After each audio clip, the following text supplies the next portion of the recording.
Thank you so much. You may be seated.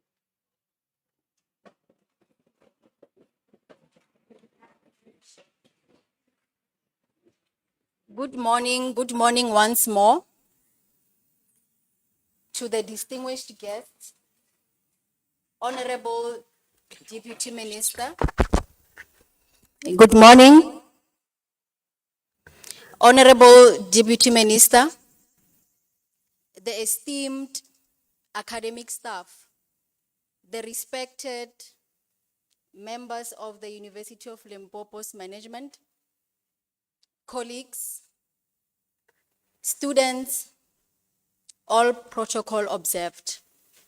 I'm Ms. Lamola, and I'll be the program director for our today's public lecture.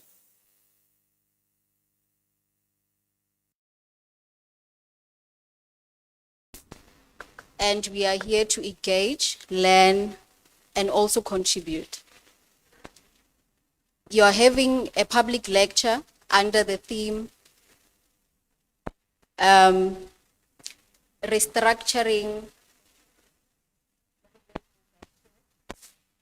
Professionalizing the Public Service, restructuring the state capacity in changing South Africa. This is hosted by the Department of Public Administration at the University of Limpopo. Feel welcome and feel free. We are having this theme. As you can check, I'll just touch a few things.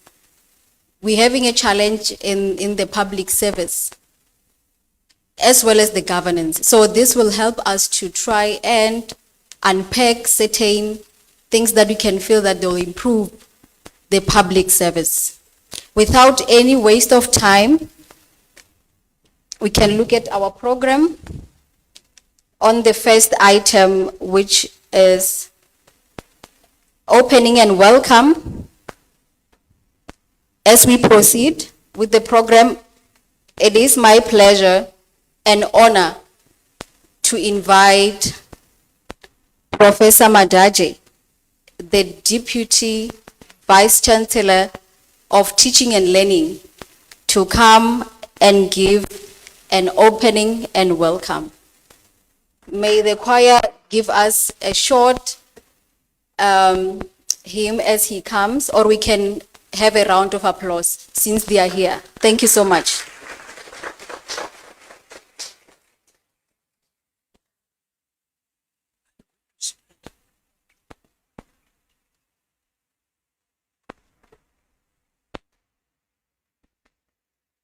You can see that I'm a parent.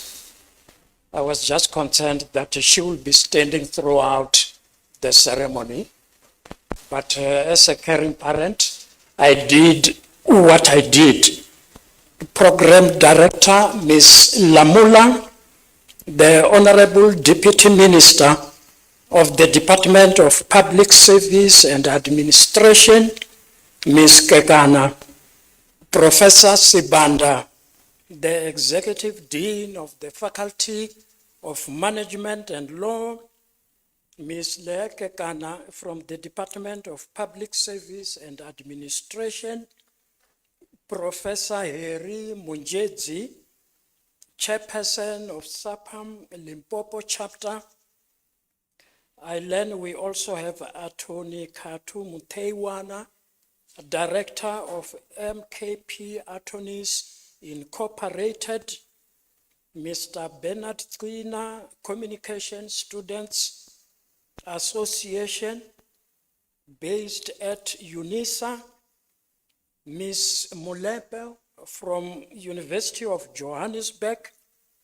and of course our own Professor Samuel Koma, the Director of the School of Economics and Management, which is today serving as our host, and of course Professor Mukwile, Head of the Department of Development Planning and Management, Ms. Mautu, Head of the Department of Business Management, academics at large, support staff, students, colleagues from marketing and communication, under the stewardship of Mr. Victor Homioswana. I'm going to speak about him later a bit. And of course, the choir, our capable choir, all protocol observed. Good morning.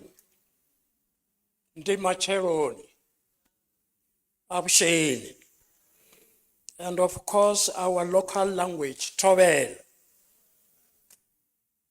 Program Director, on behalf of the Vice Chancellor, Dr. Mabilibili, I wish to extend a warm welcome to all the dignitaries, academics, and students to this public lecture, whose theme is titled Professionalizing the Public Service, Restoring State Capacity in a Changing South Africa.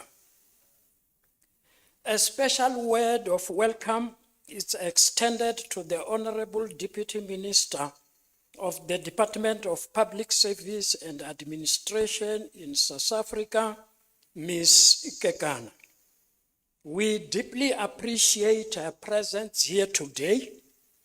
We are aware that she leads a very busy department and that her daily schedule is extremely demanding. Yet, despite these commitments, she chose to be with us because of the importance of the theme for this public lecture. And more importantly, she chose to be here because this is her home. When I was outside with Ntate Homioswana, we were just conversing, and I learned Ntate Homioswana and our DM, Deputy Minister, were peers. In other words, they attended lectures here at the same time together. Can't you give her a big round of applause?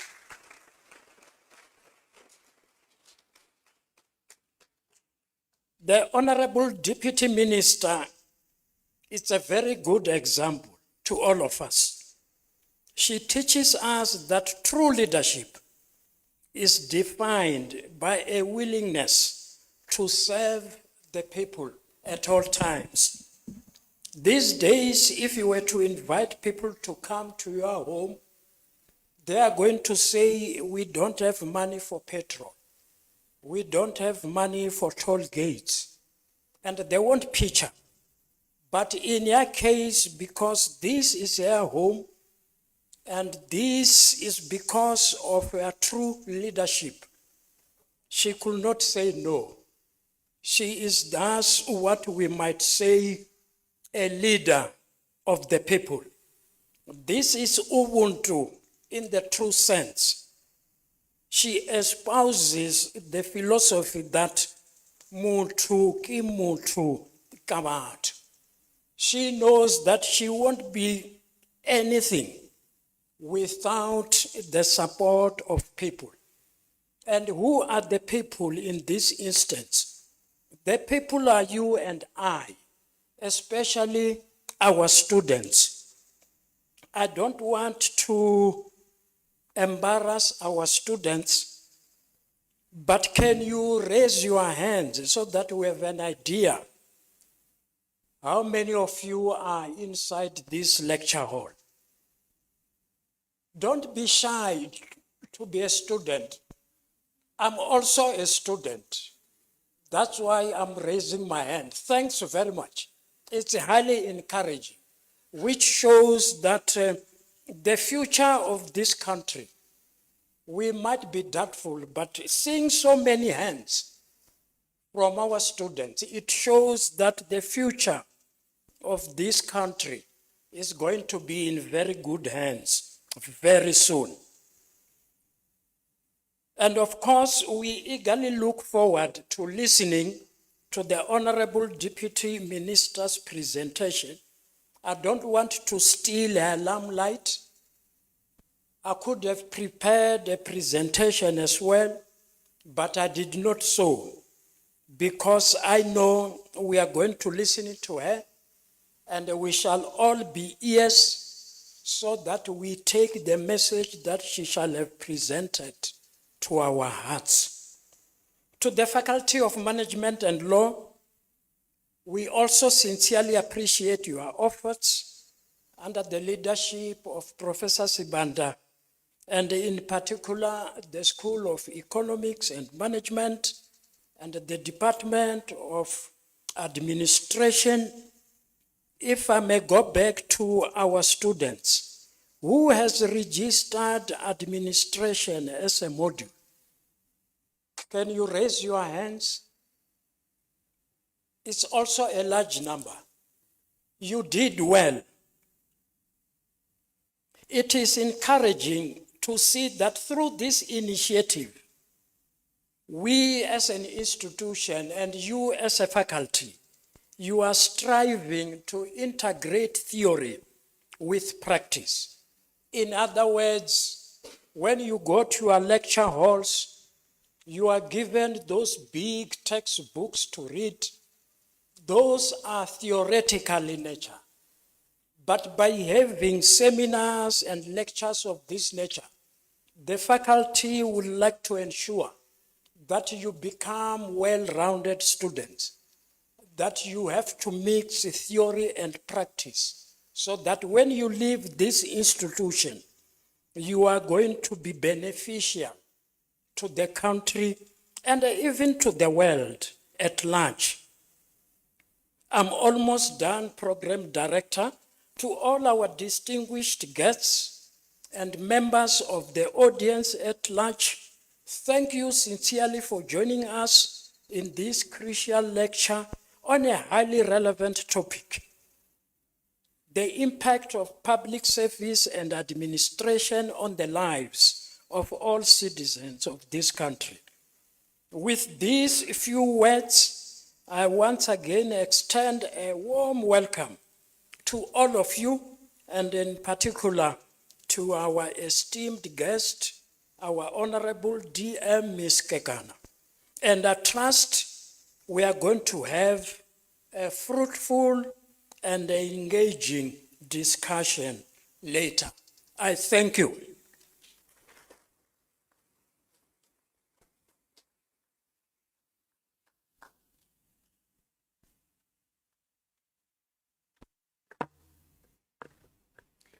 Thank you so much, Prof. Madaje, for the warm welcome that you gave. Choir, may you please give us one song as we'll be moving to the next item.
Thank you so much, the choir, for giving us such a wonderful and a beautiful song.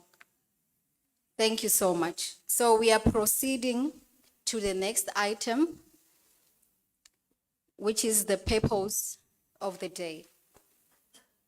Please join me in inviting Professor Samuel Koma, who is the school director of the School of Economics and Management. Professor Koma, the floor is yours.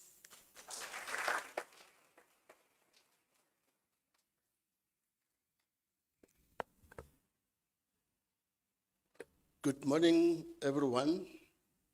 Distinguished ladies and gentlemen, thank you, Program Director, Ms. Lamola, for the opportunity.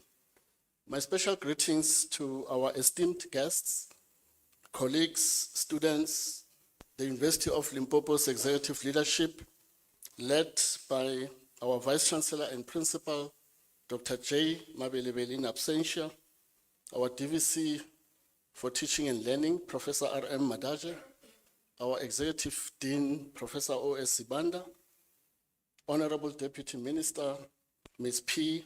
Gekana, the Limpopo SAPAM leadership led by Professor Harry Munzeji, the university community at large, and members of the public.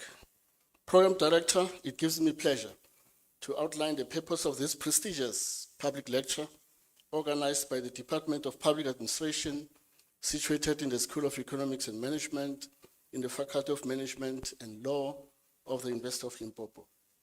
I wish to express that the issue of professionalization of the public sector constitutes one of the niche areas of research we have identified and elevated as a School of Economics and Management in 2023 to date. We are pleased that some of our postgraduate students in the fields of public administration and human resource management attached to the School of Economics and Management are currently conducting their studies aimed at examining the issue of professionalization of the public sector.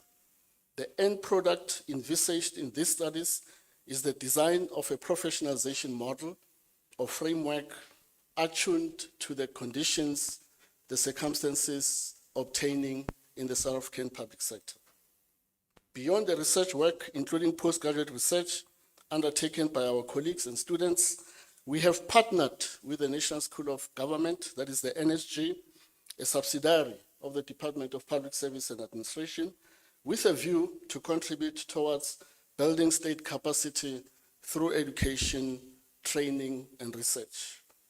The signing of the service level agreement between the NSG and University of Limpopo in June 2023 to roll out the emerging and advanced management development programs over a 3-year period has presented an exciting opportunity for us to make significant impact in contributing to the career growth and development of public servants in the provinces of Limpopo, Mpumalanga, and also Gauteng. Program Director, I further wish to indicate that our school is participating in the national dialogue convened by the President, Cyril Ramaphosa, in August 2025, which will culminate in a national convention to be held this year. We are humbled by this opportunity given to us by the Presidency of the Republic of South Africa to help shape the strategic direction of our country. We view this opportunity as cardinal to the university's agenda of becoming thought leaders in the context of our country, continentally and globally, in terms of shaping public discourse and policy debates. In June 2025, our school participated in the review of the white paper on local government of 1998 through submitting a consolidated policy brief arising out of the discussion document released by the Ministry of Cooperative Governance and Traditional Affairs, that is COGTA, and we are pleased that lately the Minister, Honorable V. Shabisa, is reflecting on some of the policy options encapsulated in our policy brief as part of fixing the system of local government throughout the country. Program Director, the hosting of this public lecture should be viewed in the context of the universities and by extension, the school's contribution to building a capable, ethical, and developmental state envisioned in the National Development Plan. A state which in our view should place meritocratic recruitment and selection as one of its apex priorities as part of ensuring professionalism in the public sector. We are looking forward to insights and wisdom to be shared by our Honorable Deputy Minister on the theme of this public lecture, namely professionalizing the public service, restoring state capacity in a changing South Africa. I thank you.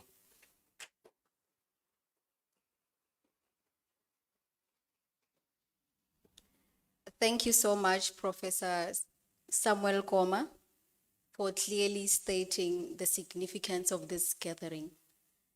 We are proceeding to the next item. I'm actually tempted to say, Koya, may you give us another song, but let's just wait for a moment We are proceeding for the next item, whereby we will be inviting the message of support that will be given by Prof. Harry Munjezi, who's the president of SAPAM, Limpopo. Prof. Munjezi, may you please have a platform and then outline the message of support. Thank you.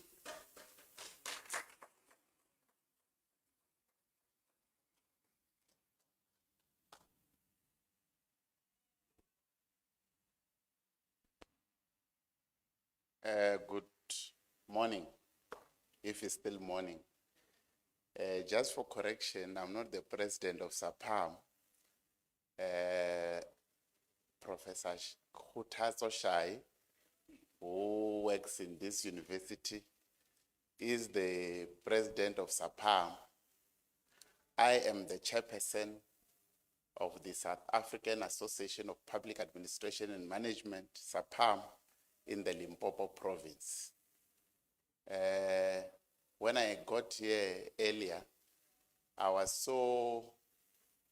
taken aback, particularly because the last time I left this institution was some years ago, almost 10 years ago.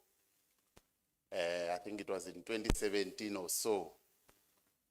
And I was getting lost because there are so many buildings that when I left here, those buildings were not there.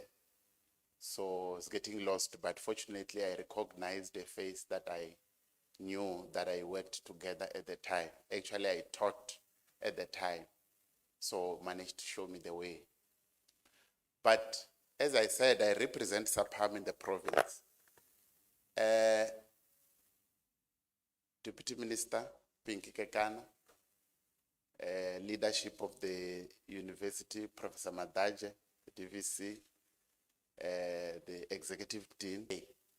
I thank you for the opportunity and the invitation to come to this event where we're invited as SAPAM to come and collaborate and host an event of this magnitude. And we are glad that we're invited, particularly because the public sector that we see today, it's characterized in the main by lack of integrity, lack of accountability, maladministration, and many other ills that is associated with the public sector of today. So SAPAM exists to influence the synergy between scholarship of public administration and other cognate disciplines, together with government, to influence policies of government, so that when we see government, when we see the practice of public administration, we must see integrity. We must see accountability, people being held to account. We must see professionalism. We must see all those values and principles enshrined in Section 195 of the Constitution of the Republic of South Africa. So, what better way of doing it than to have a continuous relationship between scholarship and the practice of public administration? And what better way to have one of those that are at the echelon of public administration, the Deputy Minister Pinky Kekana, come and talk to us. And I'm glad that even after she has talked to us, we have got an opportunity to engage her, so that there's that continuous engagement between those that are in the scholarship of public administration and those that are in the practice of public administration. So we're glad that that opportunity is there, but it must not end today. it must be a continuous relationship that we continue to talk to each other and have that relationship. Because as SAPAM, one thing that we always do, we seek to influence policy. We seek to influence the practice.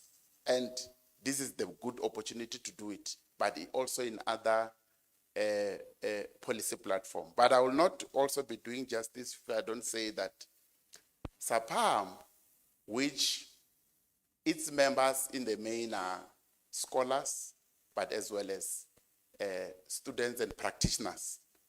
So it has a conference that is coming in Durban this year. The national conference 2025 was held just here next door at the University of Venda in 2025. Its members were there, including the Deputy Minister. She came and graced the occasion, and many other leaders of government. The former Deputy President, Kgalema Motlanthe, and many others were there to continue with this interaction that I was talking about. But this year, we are going to Durban, where we are going to be hosted by UNISA and the University of Zululand, and also continue with this relationship. So if you're a student, if you're a practitioner, an academic, in the scope of public administration and other cognate disciplines, you are invited to come and share ideas in the main on how better to build the capacity of the state. How better do we influence this state to function in a better way? So those who are not members, particularly students, you are allowed to join. You go to the website of SAPAM, you can go and join as members, and also so that you also enjoy other benefits of being members of the association. I thank you. I look forward to the speech by the guest speaker, the Deputy Minister. Thank you very much.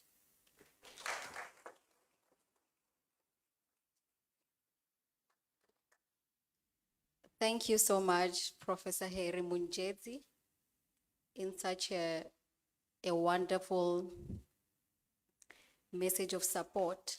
This is actually encouraging. Thank you so much. Choir, may you please give us one song before we proceed.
Thank you so much, our beautiful choir, for giving us a wonderful song. It's indeed a pleasure and a privilege to be in this event today.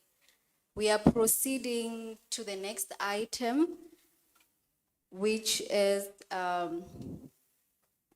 important as a lecture input, titled Cultivating Excellence Towards Professional Ethics and Administrative Competence. Please join me while I'm welcoming Professor Sibanda, Professor O. Sibanda, who is the Executive Dean of the Faculty of Management and Law. May we have a round of applause as and when they come. Thank you. Good day, good morning. Miss Pillay is O.S. Sibanda. If it is S only, it is not me. If it's O only, it's not me. But having said that, Deputy Minister Noma Kanjani, I think we all know that where public service is guided by integrity and professionalism, then as a state, there is legitimacy. But then where it is not, all the policies that are in place will fail the people.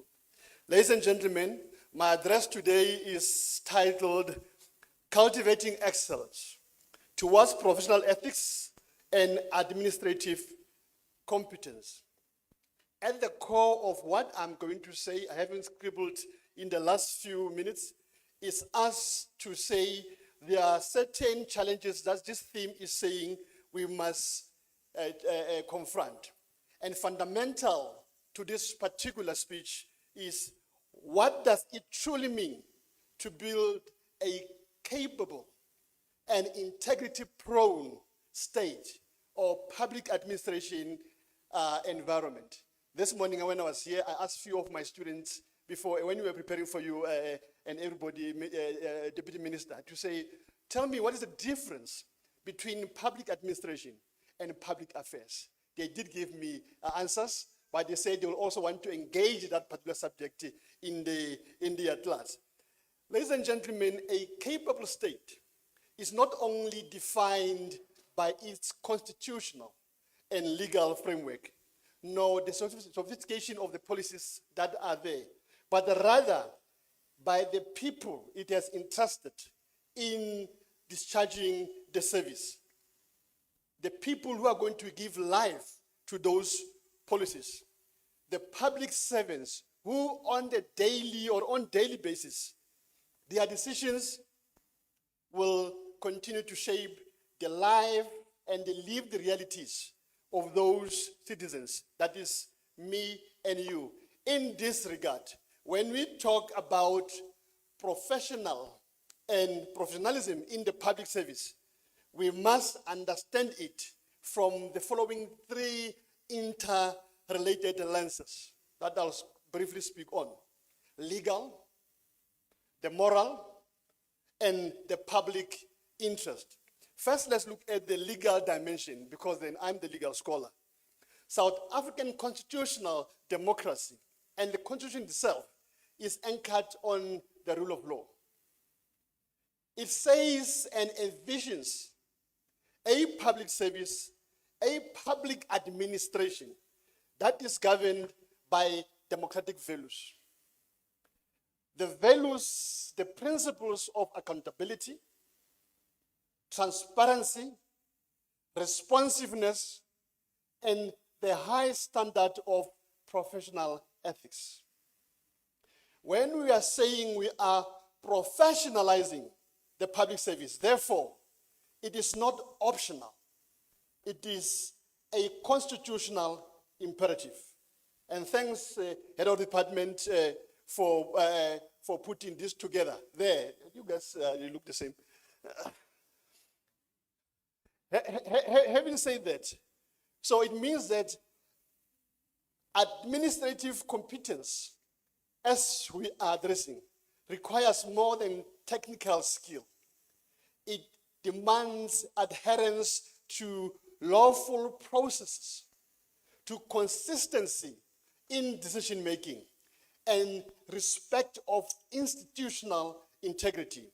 When public servants act outside of the bounds of legality, whether through negligence, abuse of power, through omission, or corruption, they do not merely fail administratively, they undermine the very foundation that makes them who they are. Therefore, restoring state capacity and competence and integrity thus require us to recommit to legality by ensuring that appointments are based on merit, strengthening oversight mechanisms that we have, and enforcing consequence of misconduct. You can name a few or a lot. Without the legal discipline, ladies and gentlemen, no reform will ever be sustainable. Coming to the moral dimension of it, while laws, as I've said, they provide the framework within which we must work as public administration, public affairs, public service, you can name them. Ethics, it is the one that gives meaning to public service.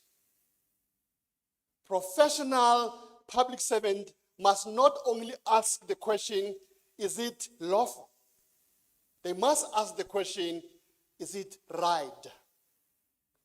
Ethical governance ethical governance demands integrity, honesty, impartiality, and that genuine commitment to serve, the commitment to serve. It requires courage, the courage to resist influence from others, the courage to speak truth to power, and to place public good above your own personal and political gain or political position.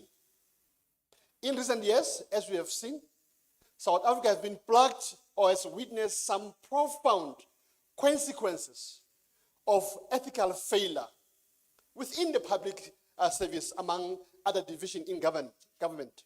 These failures have eroded public trust, weakened some of our institutions, and compromised service delivery.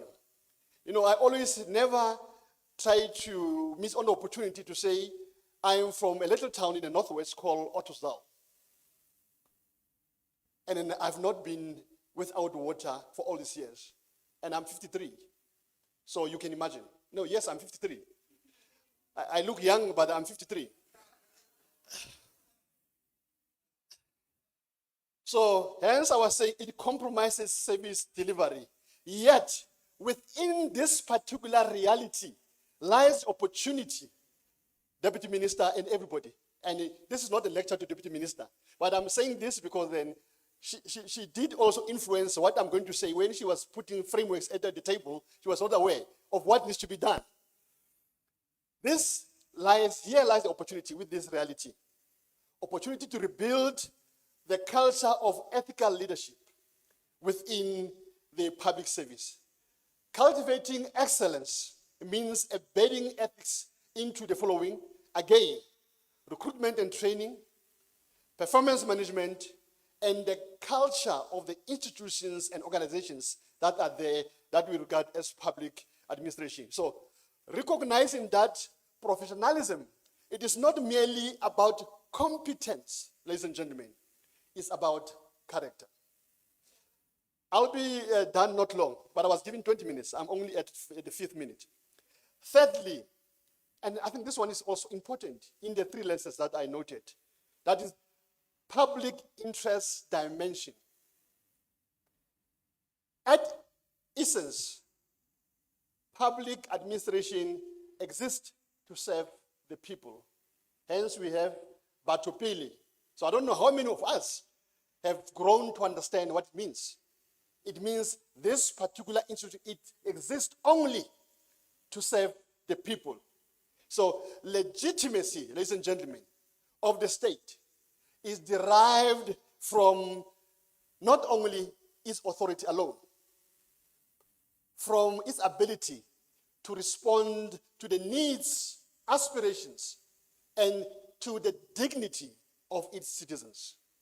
A professional public service, if I may add, must therefore, as I've said, be people-centered Batupili. It must be responsive Batupili.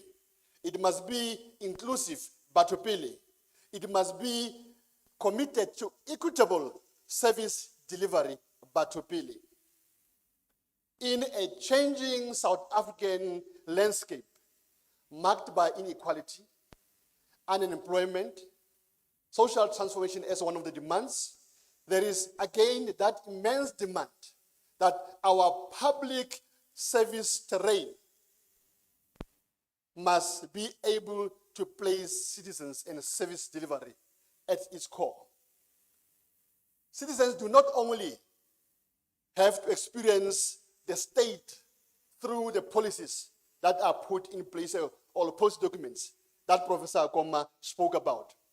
They must be able to experience the state through access to services, through the quality of interactions with public servants or public service administrators, as we are having today with the Deputy Minister. This is quality interaction. And also through the outcome of which that was delivered. Therefore, restoring capacity means that we must also restore public trust and the need to always think of public interest. And trust is earned, ladies and gentlemen, when services are delivered efficiently, when decisions are made fairly, and also when public servants act with integrity. And ladies and gentlemen, the journey toward professionalizing public service is not and will never be without challenges. But it requires us to challenge, for instance, skills deficits that are there, institutional weaknesses that we experience and see on a daily basis, and the persistent threat, my apology, of corruption. However, it also, again, presents the opportunity to reimagine public service as a space of excellence, as a space of innovation, and a space of integrity. As educators and scholars in public administration, we are entrusted with the responsibility to shape the next generation of public servants. We must equip them not only with the knowledge and the technical skill of the discipline or of the environment, but then also with the ethical consciousness and the deep sense of responsibility and public duty.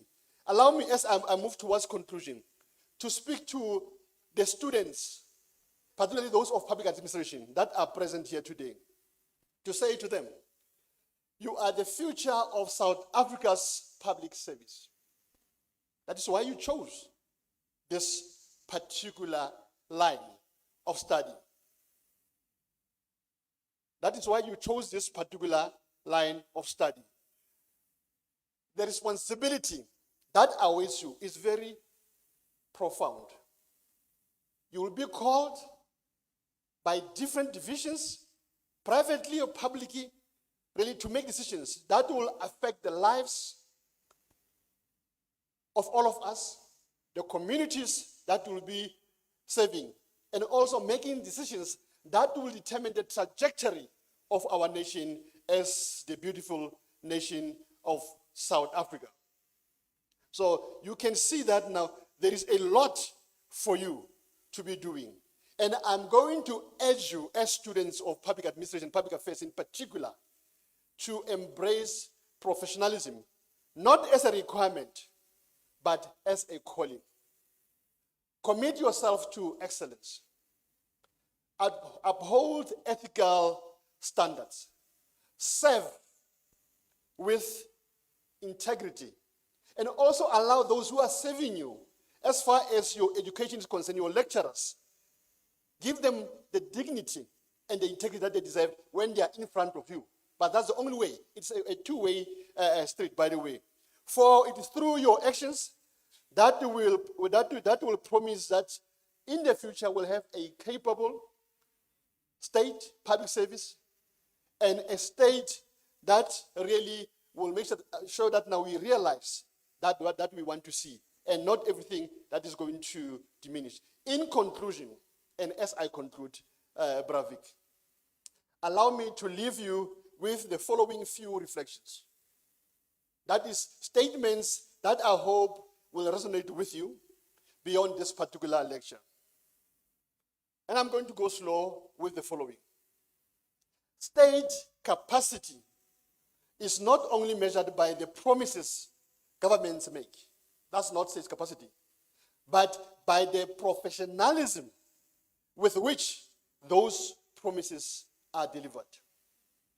In a changing South Africa, once more, the true test of transformation lies not only in what the state intends to do, but in what the public service is capable of and able to deliver. And perhaps, and most importantly, professionalism in the public service is the bridge between vision and reality, between government and trust. Let us therefore commit ourselves collectively and individually to cultivating excellence in our public institutions. Let us build a public service that is legally grounded, morally anchored, and committed to the public interest. For in doing so, ladies and gentlemen, we do not only restore state capacity, we restore the dignity of our people. We restore the trust of our people in our state governed or governed institutions. And also, we secure the future of our nation. I thank you.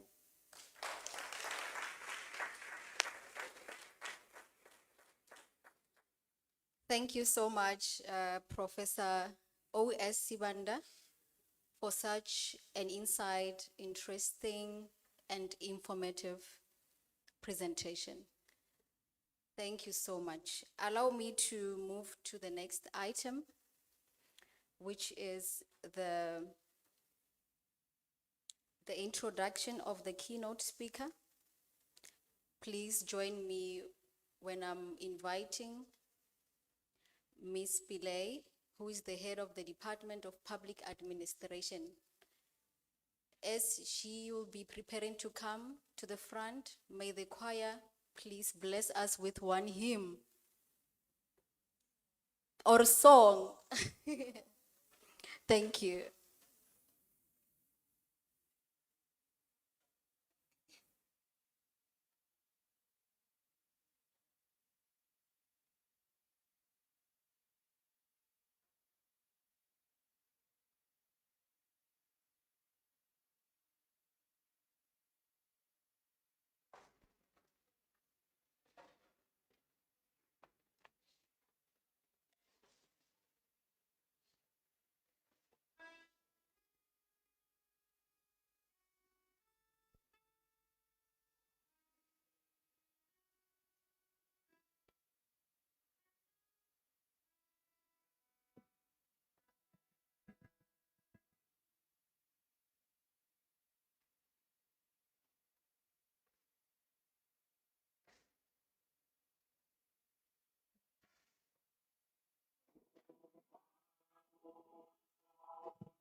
Thank you so much. You just sang a beautiful song, and thank you so much for that. Miss Pillay, the floor is yours. Thank you.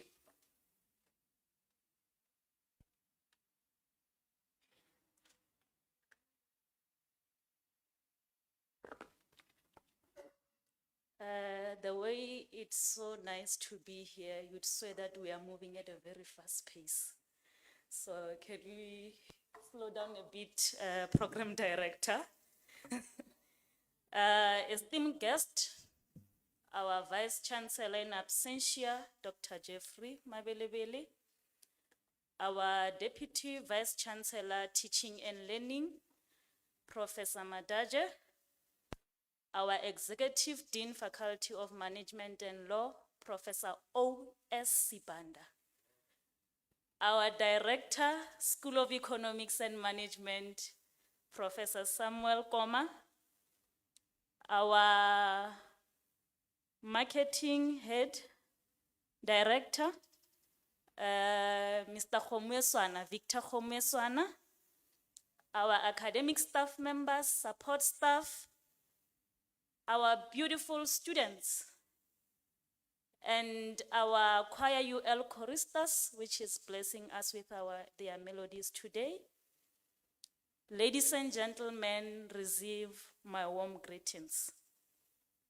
My task here is to introduce our guest speaker for the day and afford me this opportunity to introduce a South African politician who currently serves as a Deputy Minister of the Public Service and Administration appointed by our President Cyril Ramaphosa on the 30th of June 2024.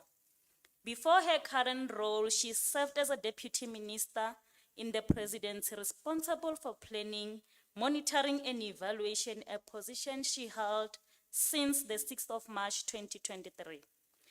Prior to that, ladies and gentlemen, she also served as the Deputy Minister in the Presidency from the 5th of August 2021 to the 6th of March 2023. In March 2018, she was appointed as the Deputy Minister of the Department of Communication by our Honorable President Cyril Ramaphosa. After the May 2019 national elections, she was reappointed to this role in the 6th administration. She was reappointed within the newly formed Department of Communications and Digital Technology, where she served until the 5th of August 2021. Born and raised in Bela-Bela, Limpopo Province, her first job was a secondary school teacher at Bela-Bela High School after completing her Bachelor of Arts degree in education. Her experience as a teacher fulfilled her passion of South African youth and education, including her commitment to improving opportunities for young people from all walks of life. Her political career began when she was elected to the Limpopo Provincial Legislature in 1999. Some of you were not yet born. And she was re-elected in 2009.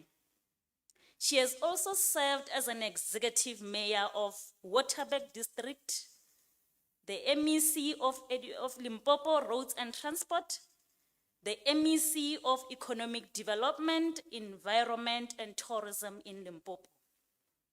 In 2014, she was elected as a Member of Parliament.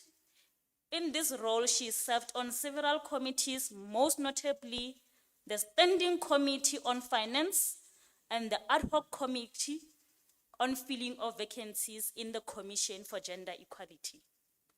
In 2015, she was elected as the National Executive Committee of the African National Congress Women's League and in National Working Committee.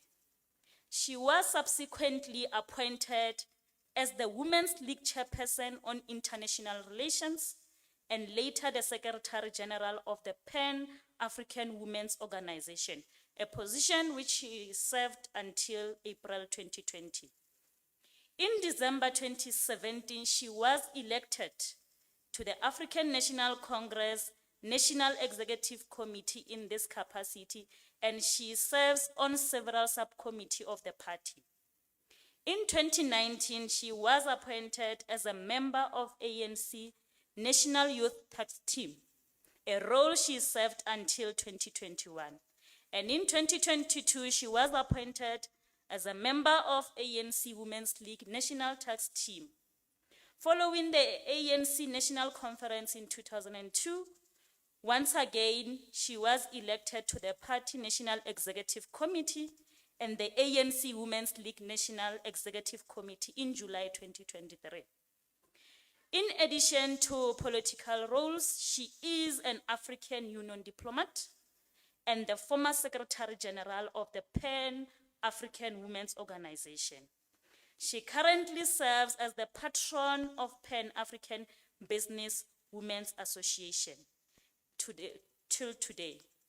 Ladies and gentlemen, with a warm welcome, let's welcome Honorable Deputy Minister Ms. Pinky Kekana.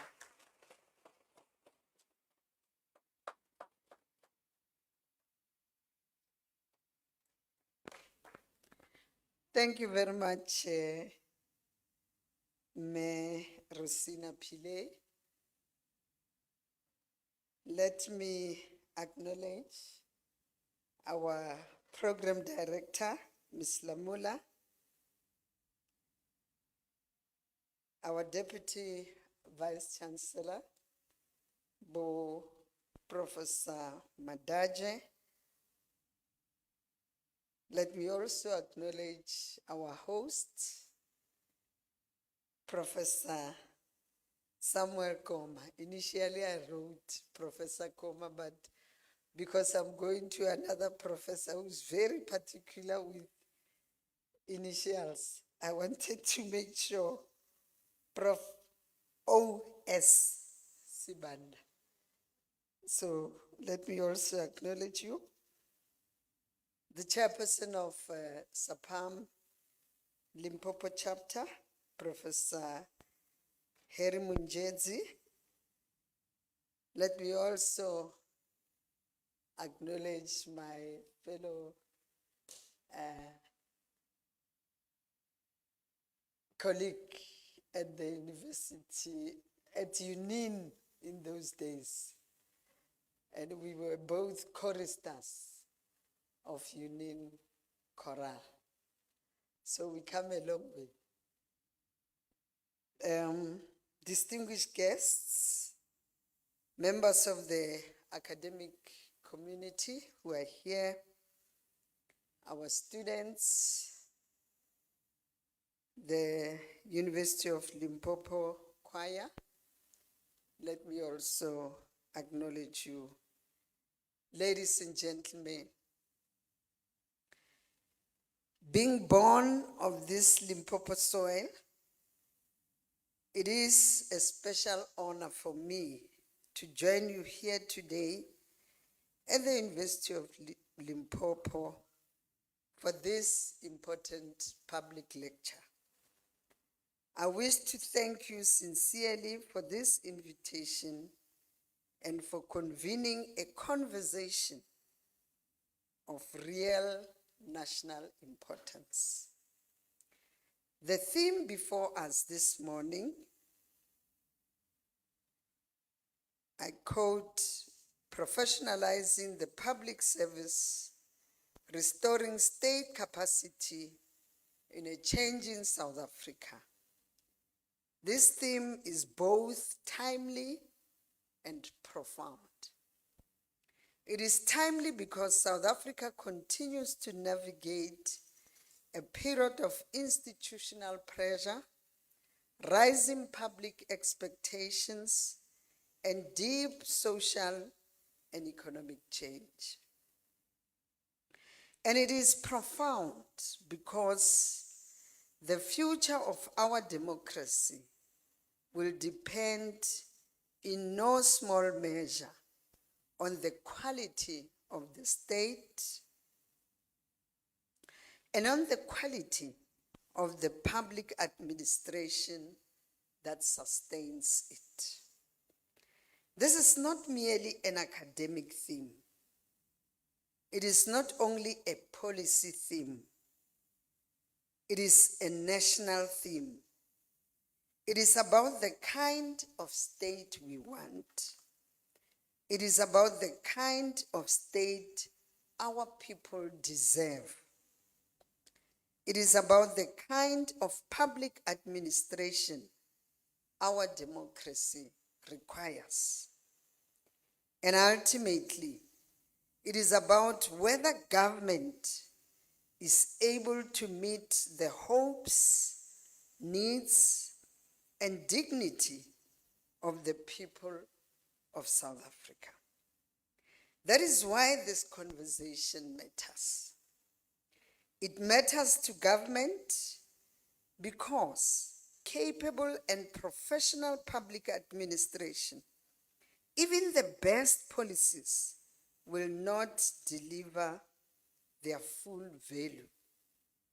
It matters to citizens because citizens do not experience the state in policy papers or strategic plans. They experience the state in the clinic, in the classroom, in the social grant office, at Home Affairs, at the municipal office, in access to water, in sanitation, in transport, in safety, and in the dignity with which they are treated when they seek help.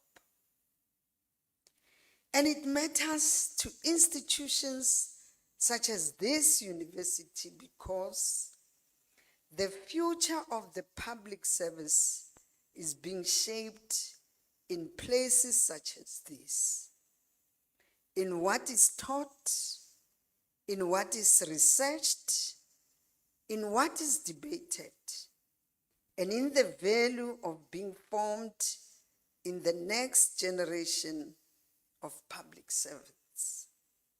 So, ladies and gentlemen, before I proceed further, let me take one important point at the outset. We often speak about professionalizing the public service, but in truth, the task before us is even broader. If we are serious about building a capable, ethical, and developmental state, then professionalization cannot be limited only to national and provincial departments. It must increasingly be understood across the public sector as a whole, because the citizens experience the state as an interconnected reality, not as a set of legal distinctions. This includes local government, public entities, and the wider machinery through which government implements its developmental mandate. This matters because state capacity is not only built in fragments. It is built across the full chain of governance and service delivery. South Africa has traveled a long and often difficult road over the democratic period. Yet, we must also acknowledge how much has been built. We have expanded access to services and opportunities. We have built institutions of democracy. We have extended the reach of the state into communities long excluded from meaningful public provision. We have widened access to education, to social protection, to housing, to water, to electricity, and health care. This all matters because when we speak about restoring state capacity, we must not speak as though nothing has been achieved. Much has been achieved, but the next task is clear. We must make what has been built to work better. work more consistently, and work more fairly for all our people. In other words, the challenge before us now is not only one of access, it is also one of reliability, one of quality, one of professionalism, and one of ensuring that citizens experience the state as capable, as responsive, and worthy of trust. That is where the professionalization of the public sector becomes important. Professionalization is not a slogan. It is not a narrow human resource exercise. And it is not only about adding qualifications to a CV. Professionalization is about building a public administration grounded in merit, competence, ethics, accountability, and continuous learning. It is about ensuring that people enter public service for the right reasons. They are appointed on the basis of ability, are developed over time, and are held to clear standards, and understand that public office is not a private entitlement, but a public trust. A professional public service is one that is skilled, yes, but also principled. Excuse me. Cheers.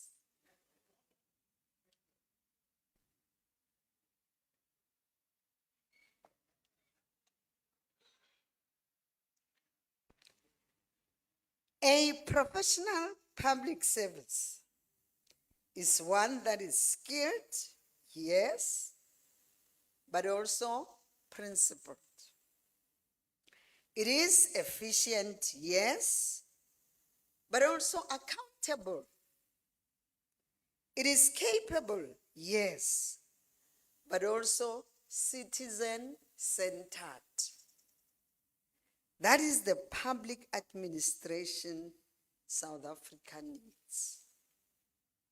And that is the public administration South Africans deserve.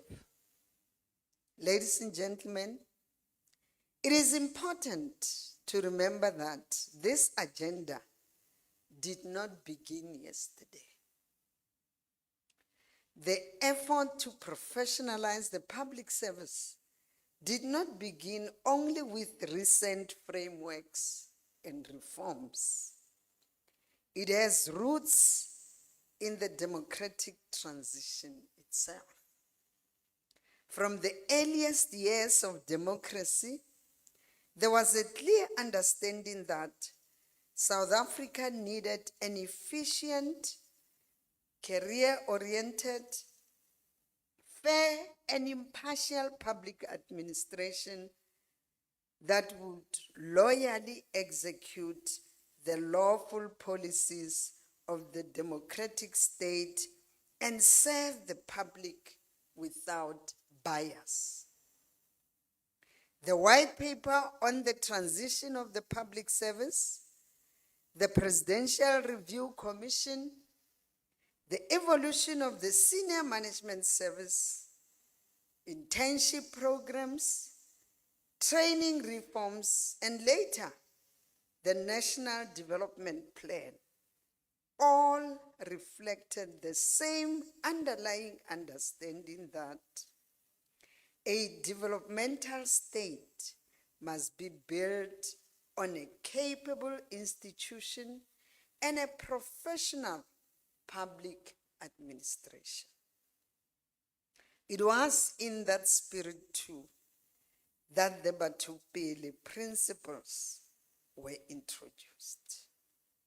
Not as a public relations exercise, but as a humanizing ethic for governance. Batupele reminded us that public administration must be people-centered, ethically grounded, and animated by a genuine sense of service. That principle remains as relevant today as it ever was, because a professional public servant does not simply process a file. A professional public servant understands that behind every file is a person. Behind every application is a household. Behind every delayed response is a consequence in someone's life. Behind every service delivery failure is a citizen who has lost time, trust, or opportunity. So, when we speak of state capacity, we are really speaking about the state's ability to improve the daily lives of the people we are called to serve. That is why this must be a citizen-centered conversation. Citizens do not judge government mainly by how many plans we publish, how many meetings we hold, and how many speeches we deliver. Citizens ask a simpler question: does government work for me? Does the clinic help me? Does the municipality respond to me? Does the school function for my child? Does water run reliably?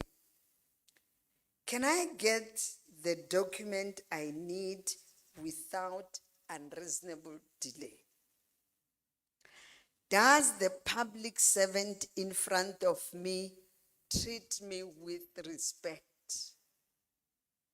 That is the real test of government in the lives of our people. And that is why I want to say clearly today, the next phase of state reform in South Africa must be explicitly citizen-centered. Ladies and gentlemen, the good news is that this task is achievable. If we are serious about a solution-driven reform agenda, then a few priorities stand out clearly. First, we must strengthen merit and capability across the public sector. A capable state cannot build on weak recruitment, unstable leadership, prolonged acting appointments, or inadequate technical skills. We must be serious about attracting and retaining the right people. Serious about training, serious about leadership development, serious about building technical competence, and serious about ensuring that performance matters. A professional public service must reward excellence. It must support improvement and address sustained underperformance. Merit is not an abstract idea. Merit is one of the ways we protect citizens from the cost of weak administration. Second, we must build a more coherent and coordinated state. One of the clearest lessons of our democratic experience is that fragmentation weakens delivery. When responsibilities overlap, accountability becomes blurred. When systems do not speak to one another, citizens experience unnecessary delay. When institutions operate in silos, the state becomes harder to navigate than it should ever be. We must therefore move toward a more integrated state. A state that coordinates better, a state that shares information when it should, a state that aligns structures with service chains, a state that behaves less like disconnected offices and more like one public institution serving one nation. Citizens may interact with different departments, but they experience government as one state. The state must increasingly learn to see itself that way too. Third, we must stabilize the political administrative interface. This is one of the most important dimensions of professionalization and one of the most difficult. The relationship between political leadership and administrative leadership must be one of clarity, of mutual respect, and constitutional discipline. Political leaders must lead politically. Administrators must execute professionally. And both must remain anchored in service to the public. When the interface is unstable, institutions lose continuity, planning suffers, and capability weakens. Stabilizing that relationship is therefore not a side issue. It lies close to the heart of a capable state. Fourth, we must accelerate digital transformation in the service of our people. Digital reform is not about technology for its own sake. It is about access, it is about convenience, it is about speed, it is about integration, and it is about trust. A digitally capable state can reduce queues, simplify applications, improve communications, identify problems earlier, and make government easier to reach. But digital reform must always be judged by one standard. Does it make life easier for the citizen? If it does, it is a meaningful reform. If it does not, then it's simply technical change without public value. Fifth, we must strengthen ethics, accountability, and consequence management. There can be no professional public service without moral seriousness. The South African people do not expect perfection from government, but they do expect honesty. They do expect to be taken seriously. They do expect public resources to be managed with discipline. And they do expect that where public trust is broken, government acts to restore it. That expectation is fair, and we must meet it. So, ladies and gentlemen, as we think about solutions, we must also be confident enough to learn from our own experience. Too often, developing countries are encouraged to rely on borrowed templates for reform as though statecraft can simply be imported. But South Africa also has its own examples of institutional ingenuity and excellence. And we must study them more seriously.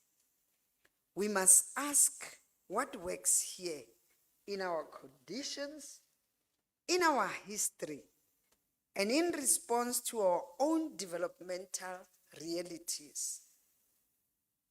One of the strongest examples is the South African Revenue Service. At its best, SARS became a pocket of excellence in building institutional capability, revenue performance, and organizational discipline. It demonstrated that a South African institution built in South African conditions could achieve a very high standard of performance and become a source of lessons on state capacity. That is not a minor story. It is one of the success stories from which we should learn from more deliberately. And there is another example much more closer to home. This very university has given this country an inspiring example of professionalism and excellence through the extraordinary medical team involved in the rare and complex separation surgery for conjoined twins at Mankweng Hospital.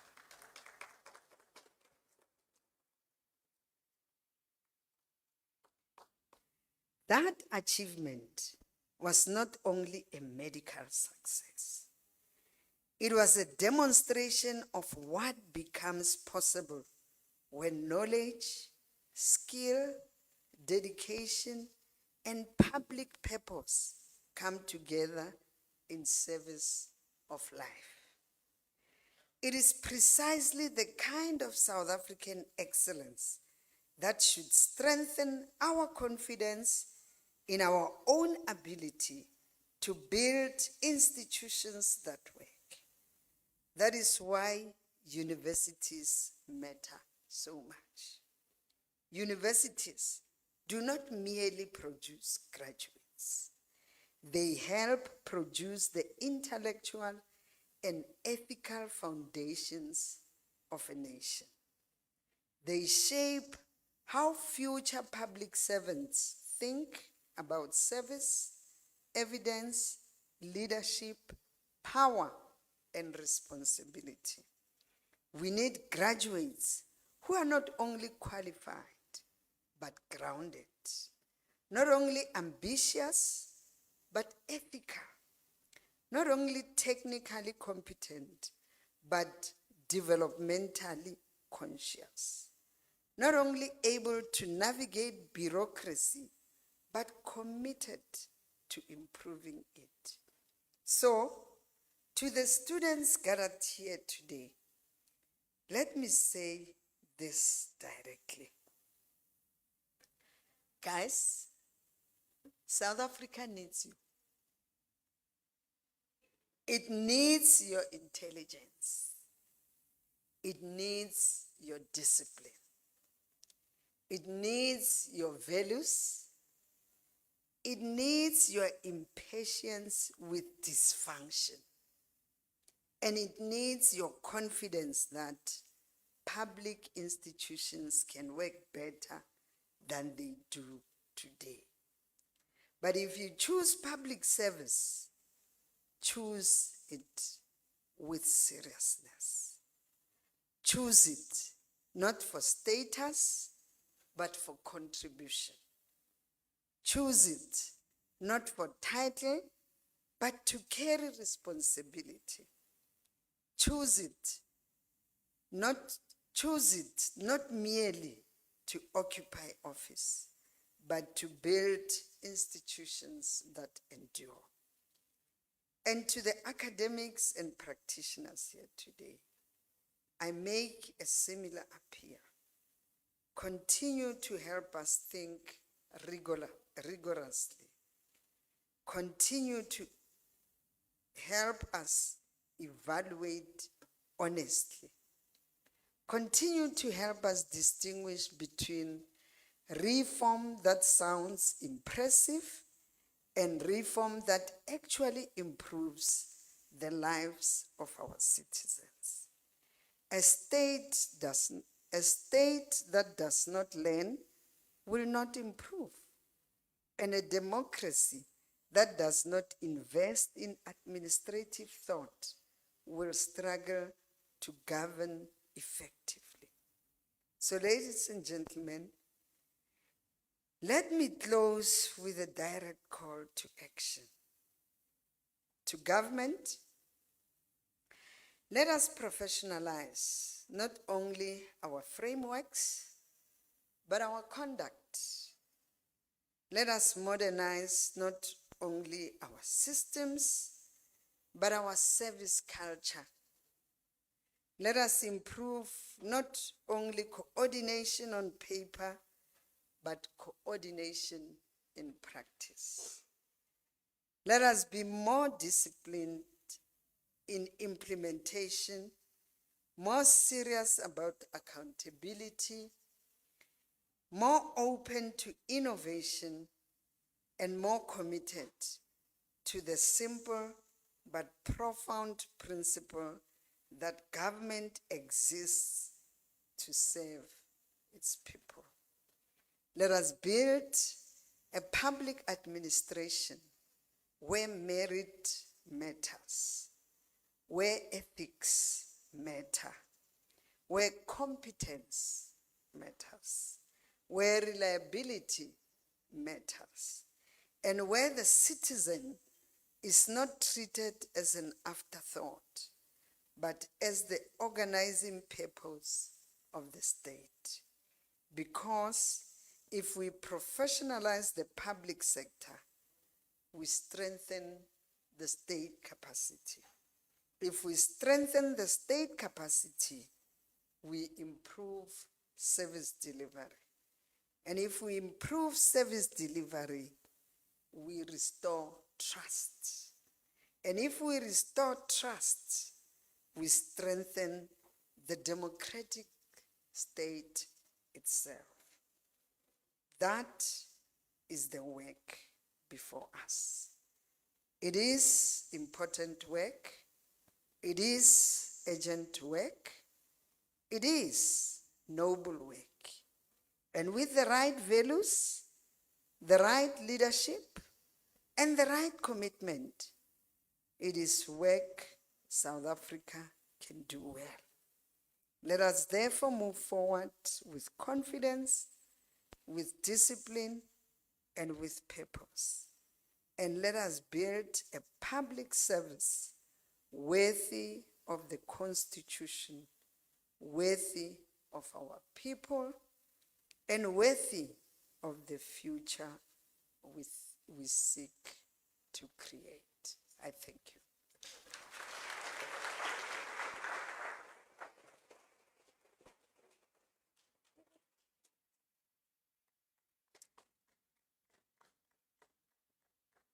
Thank you so much, Honorable Deputy Minister, Ms.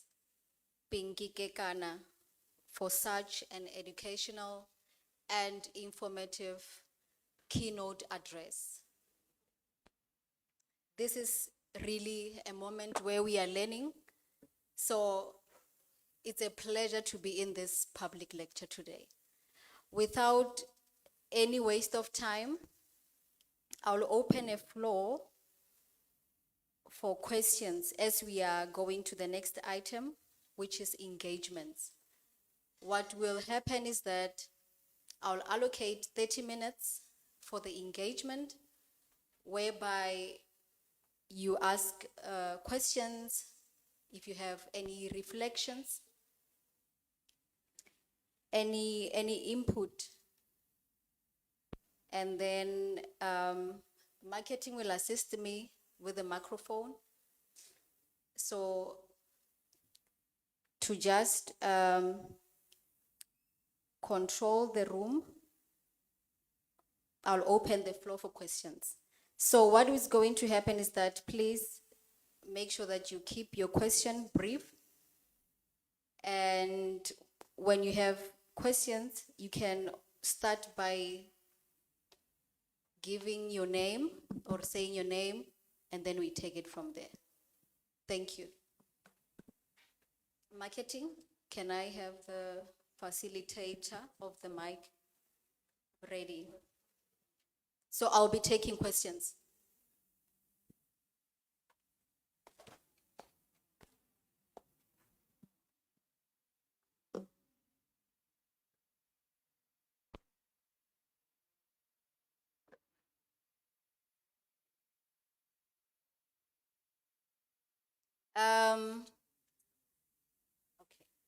Okay, as I'll be noting your hand, may you also please stand up?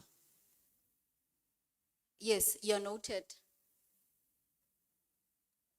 Thank you.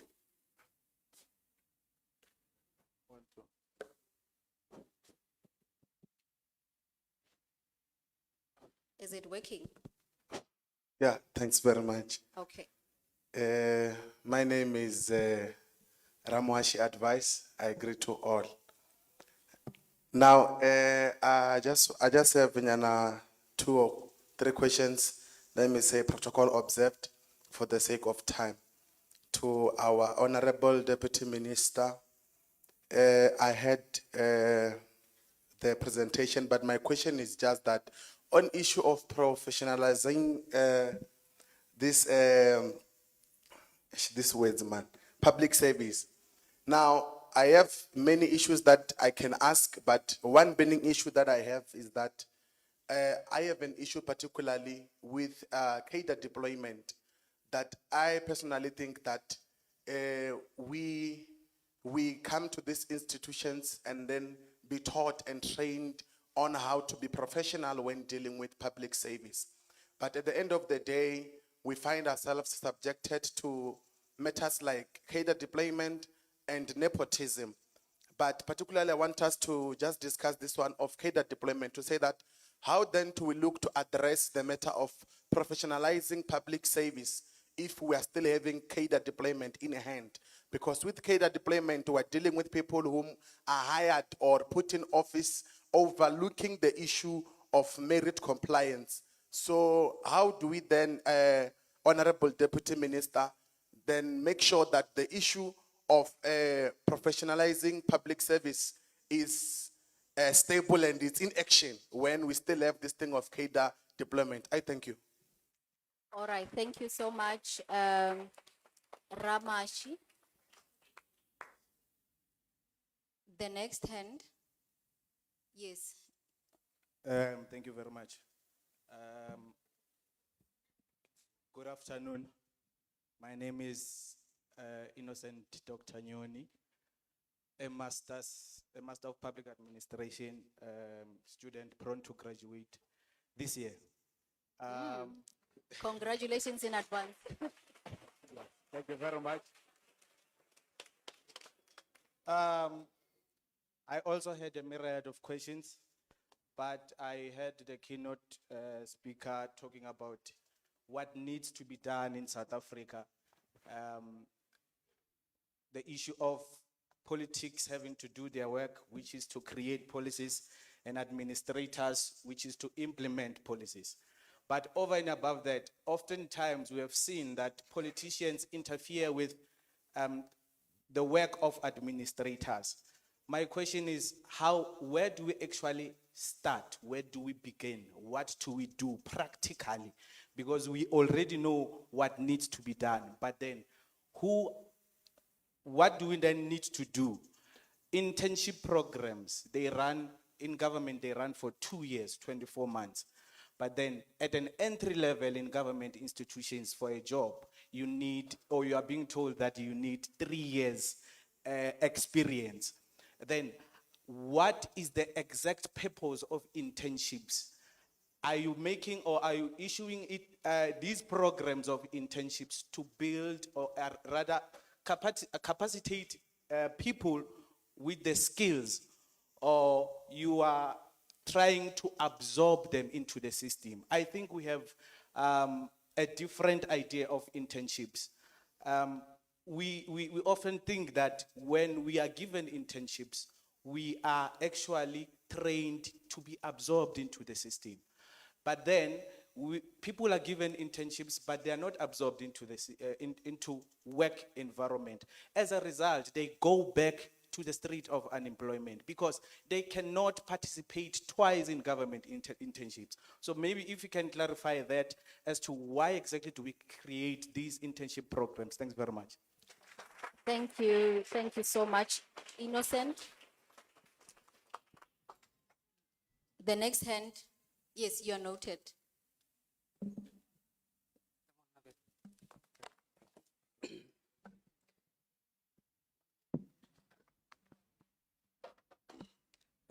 Good afternoon to everyone. My name is Tia Sumono. I'm also a master's student in the field of public administration. So my question to the Deputy Minister, I listened attentively to your presentation. At the end when you said South Africa needs young graduates like us. So my question to you is, what measures are being put in place to make sure that public service is a genuine career choice for young graduates, especially given the challenges, especially accessing government jobs and internships, low salaries, and what are your plans to ensure that we don't prefer the private sector over the public sector? So that's my question to you. Okay, thank you so much, Simono. Yes, with the green t-shirt. You're noted. May you please assist with the mic?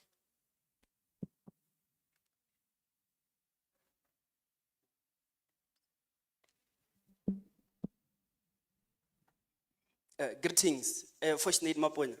Yeah, Minister, as you have said, that public service is not just a slogan, but it is actually grounded in merit, ethics, and impartiality, among others. My question aligns with what he raised in relation to political and administration interference. The matter of professionalizing public service has gained a lot of traction as of late, especially in local government.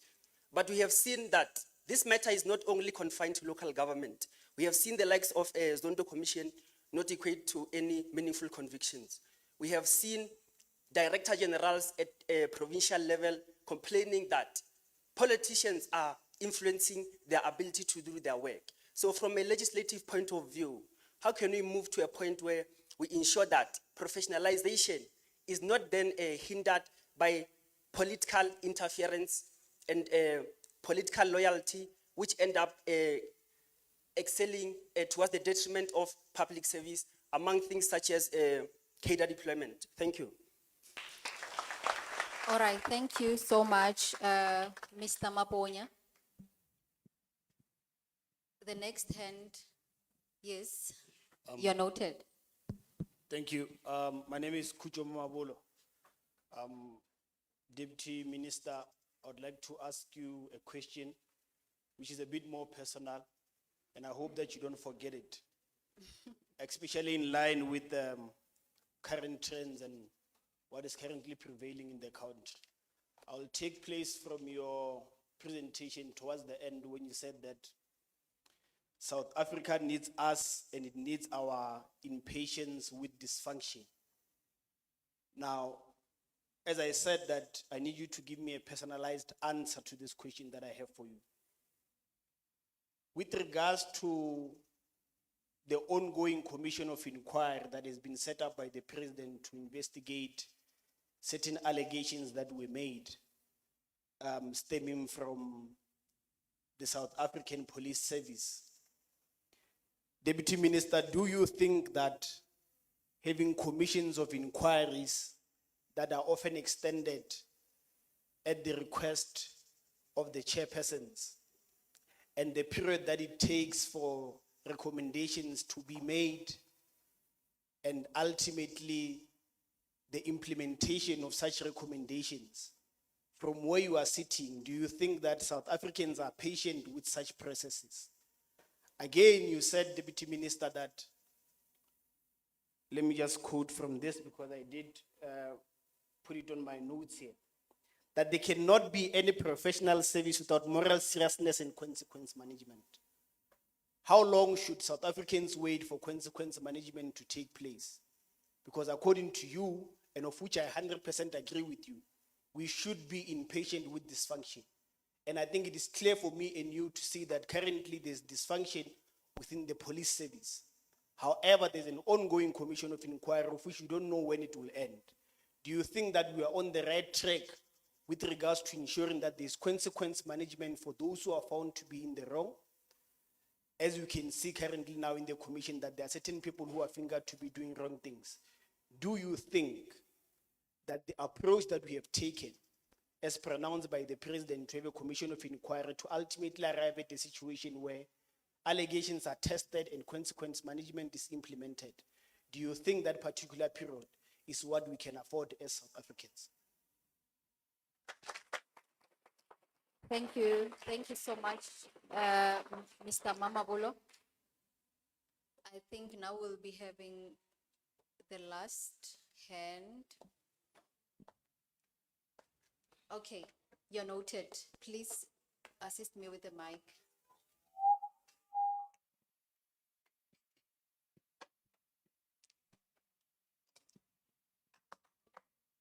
My name is Dr. Majeju Mulebo, and my question to the minister is, you have noted that in South Africa, we have consistently emphasized the professionalization of state since 1994, and in particular in various statutory and policy frameworks.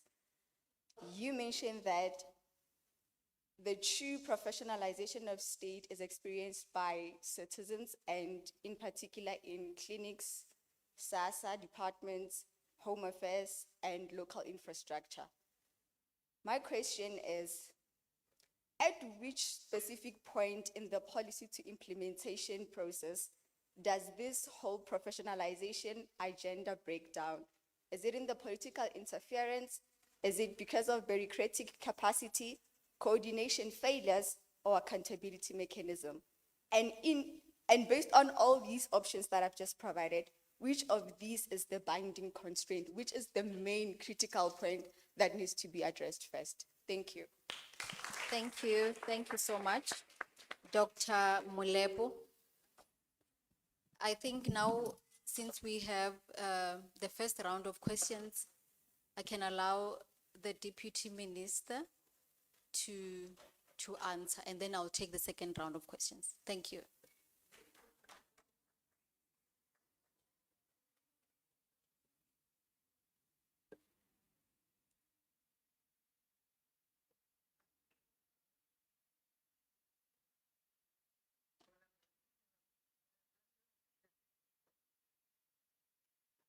Thank you very much, Mela Mola.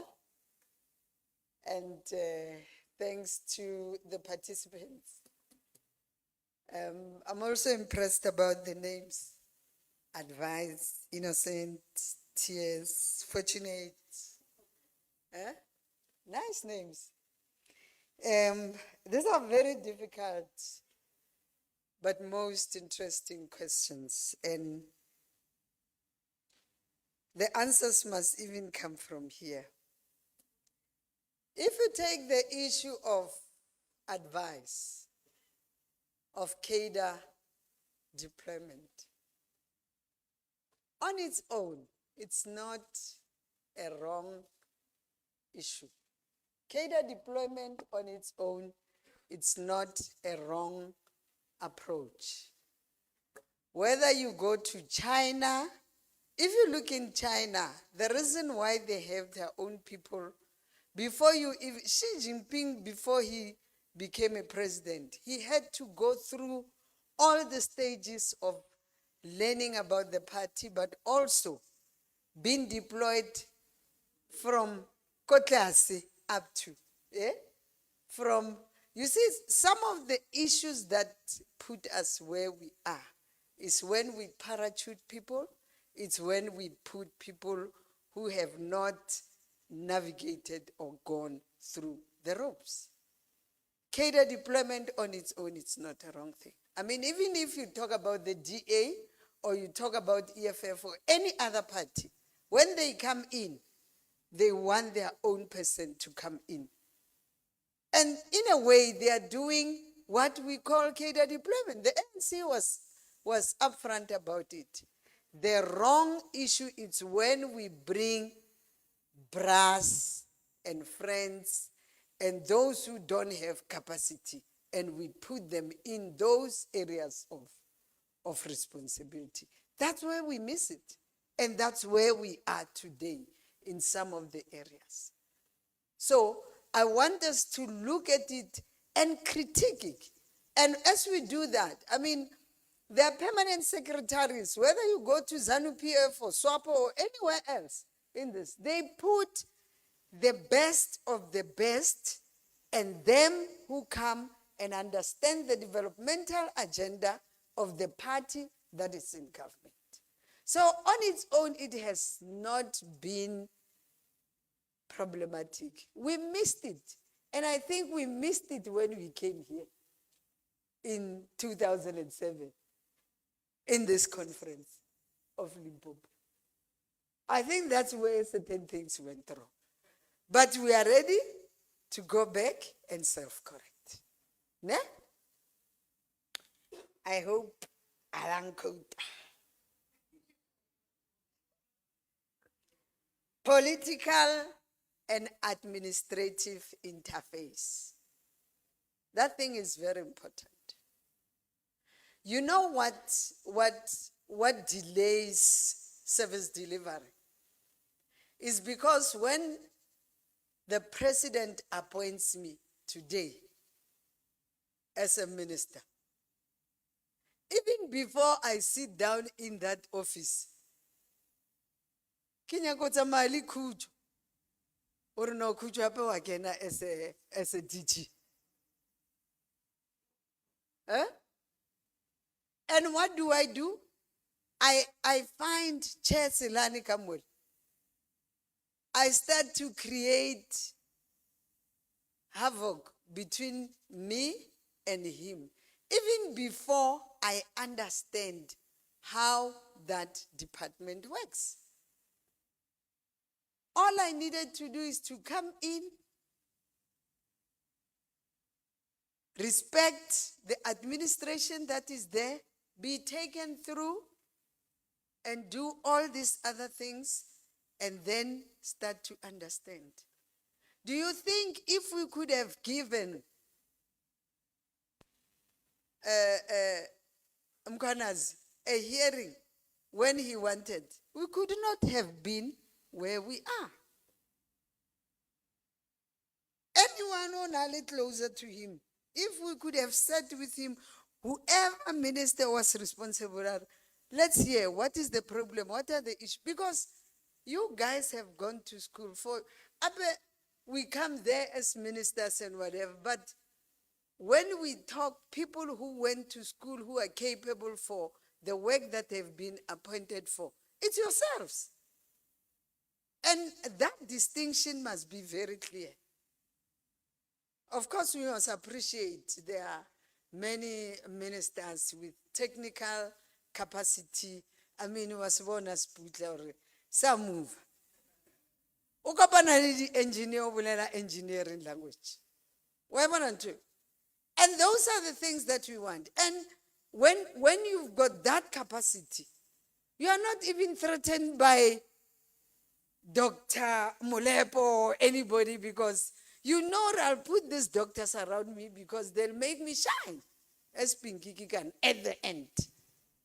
So that interface, how we should master it, it's important, because if we don't, the tension between me and Victor Homeswana as my DG will delay the performance of the department, because if Victor brings a memo, I don't sign. If he wants to do this, and at the end, who suffers? The citizens. So that is very important, and on its own, it has unintended consequences. So what are we saying? I think you have familiarized yourselves with the amendment laws that we have done in the public service, including capacitating the Public Service Commission to be an independent body. It's a Chapter 10 institution, like you have the public protector, like we have the AGSA, so the Public Service Commission now has to now be a body that also comes in when we appoint DGs and them, so that they also put technical people who will ask proper questions that will help us get best of the best to mitigate on some of the things that Kucho and them are raising. So we are moving, and these things are there. What we are doing, it's just that, you know, the elephant was moving very slow. But the elephant has to leapfrog. So we're moving, and we're trying our best to make certain things happen. Now, one of the things, you see, I was in Bila on Monday, and I arrived there. I mean, I was a teacher in Bila in 1992 to 1999, before I came to legislature. I arrived there, many people, okay, principal, okay, everybody, principal, okay, inspector. But what does it say? It takes time in the public service for natural attrition. DG more, you must wait for him to having, or even permanent, you wait for him to be 60, 65, and so on. Now, what have we done? Because we're worried about the interns that come, the intake, the non-intake of young people like you, who Kenya vibe in public administration. And then we said, let's incentivize anyone who's 55 and above from this year. They're starting this month. From this year, come March, Rufa incentive here. We're not going to tamper with your pensions. We're not going to, in fact, we're even giving you more. Why? Because we want to open space for new entrants. The NYDA was on our neck. Everybody has been on our neck. Young people have been saying, but Nati, we want to save. And when? Should we wait for Batuba, Batoko Falepil, and so on? So we are trying to do that. Mara, what is interesting is what TS said. And how does the public service become attractive to me with its low salaries? Well, already TS is coming to public service for wrong reasons. Salary. TS is not ready to come and serve. or what's in it for me? And I can tell you, tears. I passed my matric in 1984. I came to this university in 1988. For 3 years, I was a private teacher, earning 172 rand. Ko Valvater.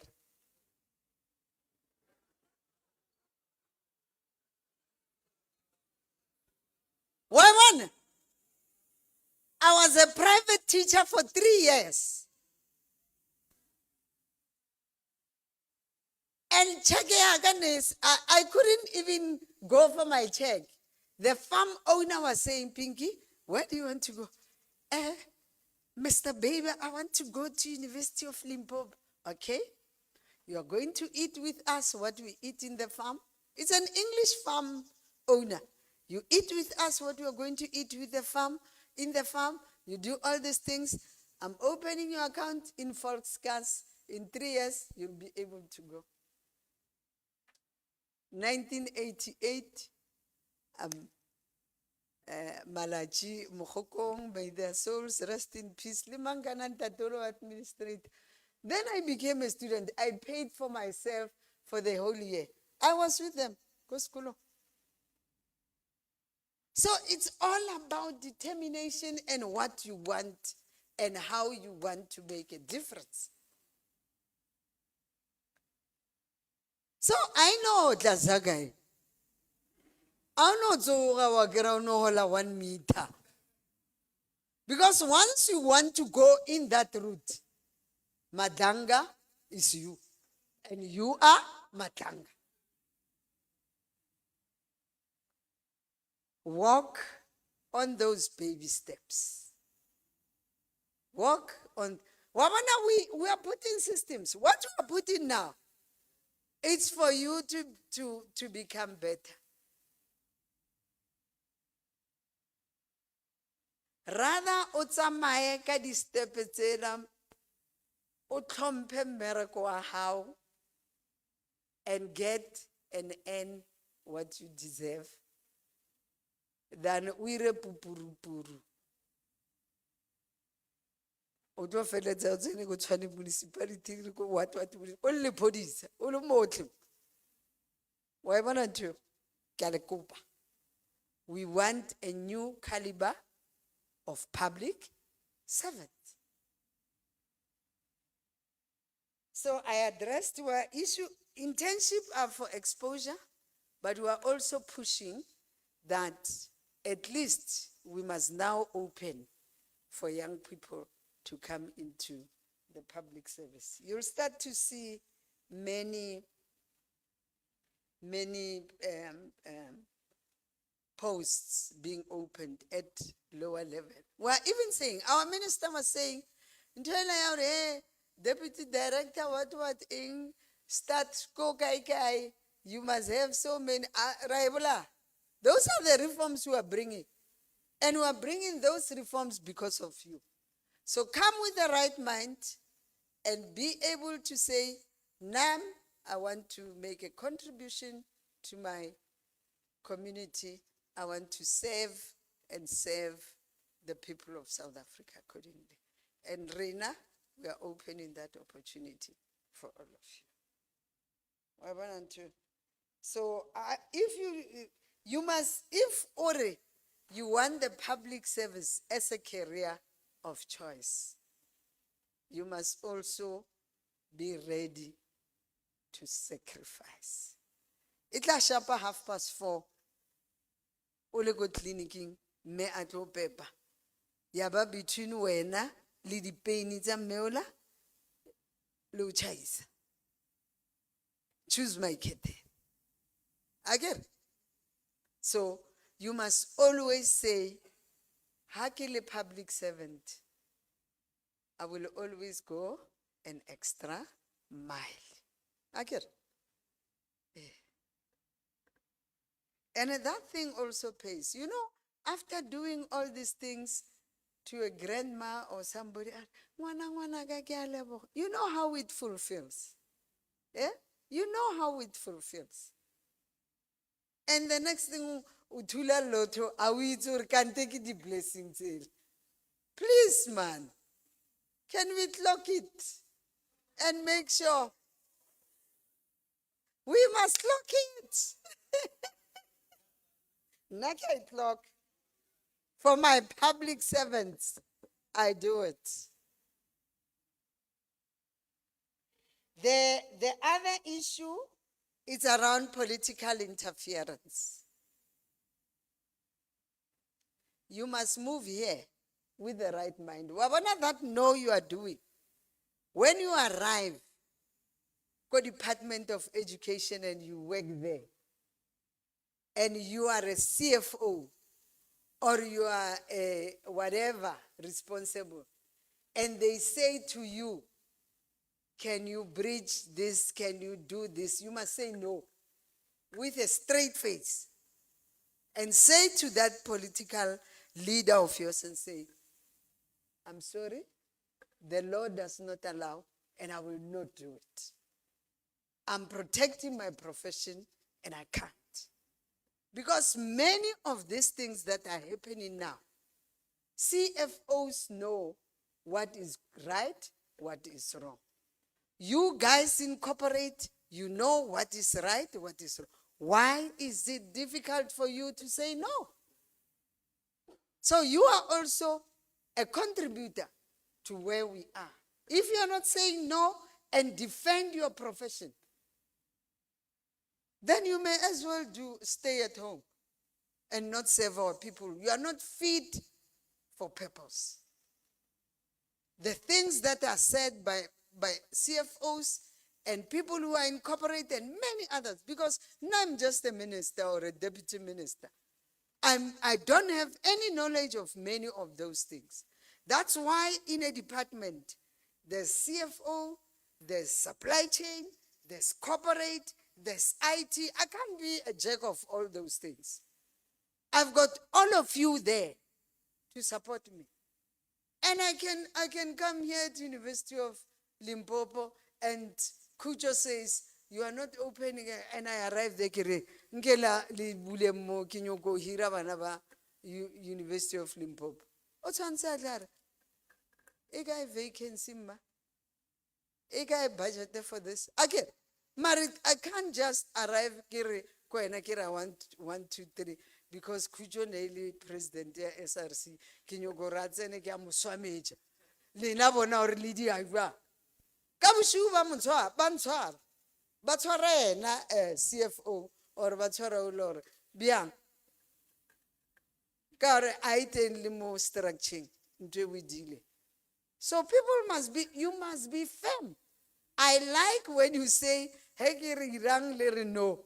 Leheli fika go public service, lere no. Ragwana ger. On things that are illegal, you must say, yeah. You must say no. So that you deal with this thing of political interference. Because if you don't, you are compromising your profession.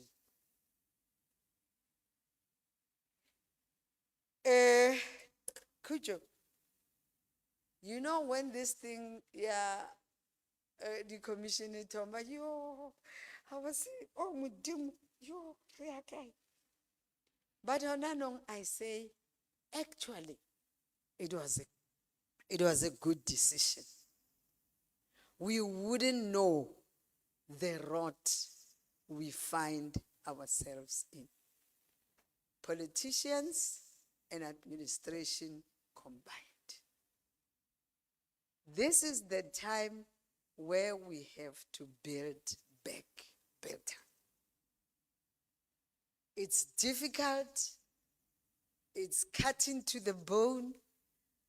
Kore tsatsile le lwana le rona maina rena kilale me grand ke kana o no tshwara ditlo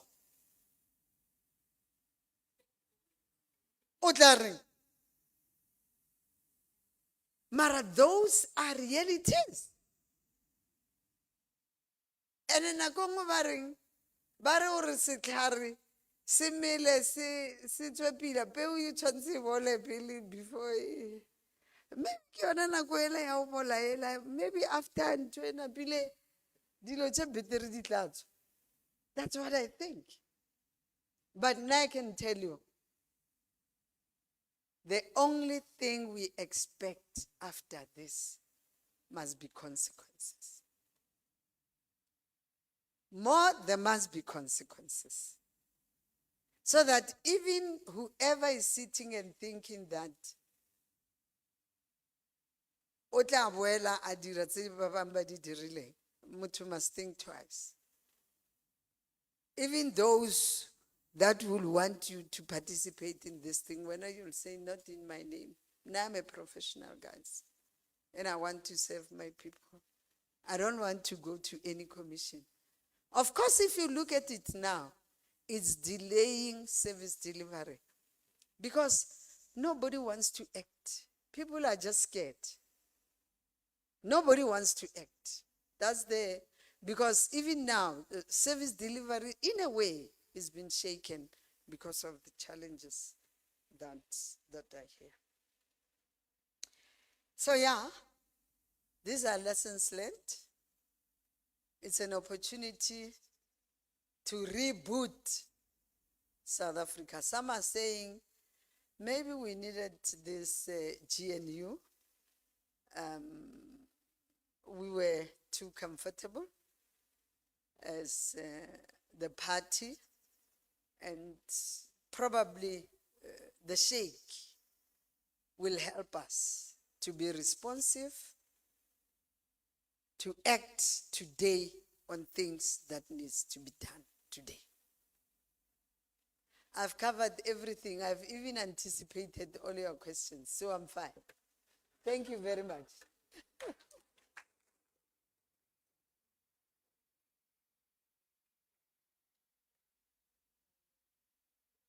Are you done?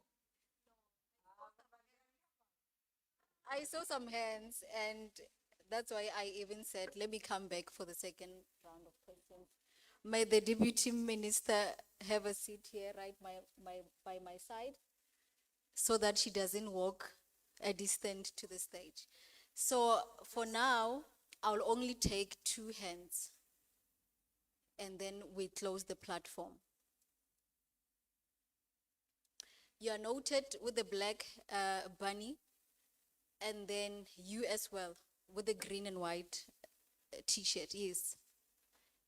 Marketing, may you please assist with the mic?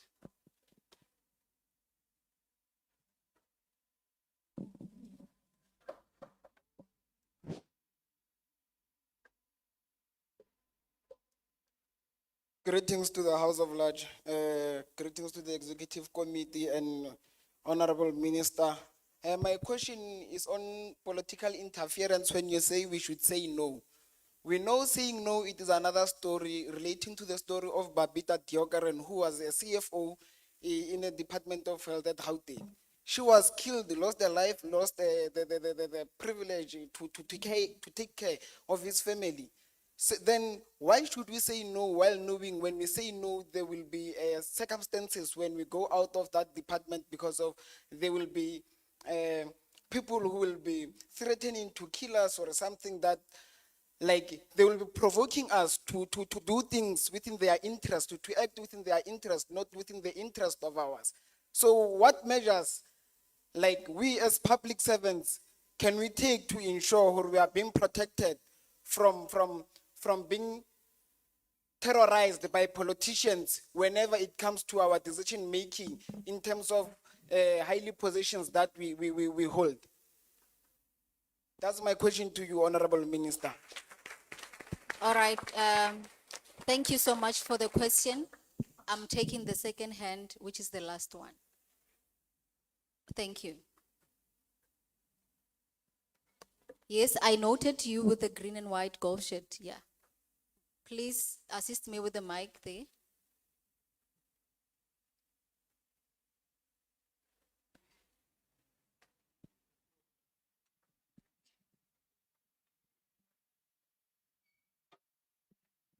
Thank you. Good afternoon, or good day, DM. DM, I'm here. Yeah. So DM, mine is not a question. By the way, I'm a Chofacho. Yeah. So I'll be registering my PhD in a couple of hours. Oh, that's Yeah. great. Thank you, thank you, thank you. So DM, in front of my seniors there, I see Prof. Koma there, Prof. Madaje there, Prof. Sivan that is somewhere there, and then Prof. Nkuna there. I just want to submit my CV here, Prof. I mean DM. Can you post there, please, can you?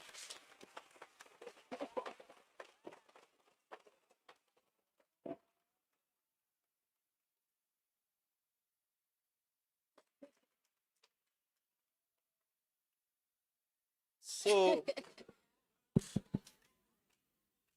yeah.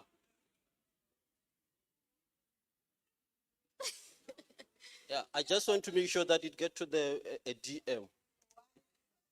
So, yeah. And then the second one is on the issue of bursaries as the students of public administration who are very much neglected DM. And then with this one, I want to talk to CPM there. They are nowhere to be found. We don't know them.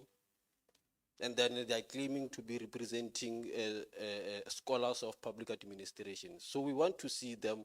I will be flooding their email inbox with emails so that they can take care of these students. We've got so many bursaries of other disciplines, but when it comes to public administration, we've got none to lick in. Yeah. So as I'm belief, I would say Okay, thank you so much, Tiro.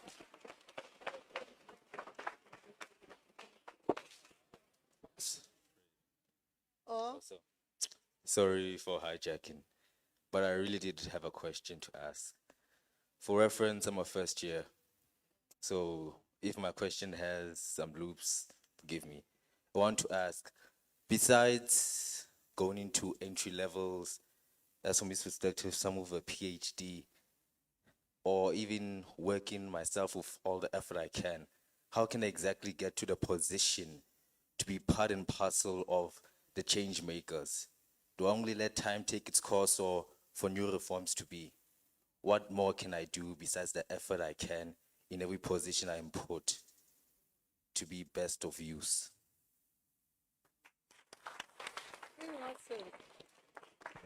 While you're still studying or beyond? Okay. All right.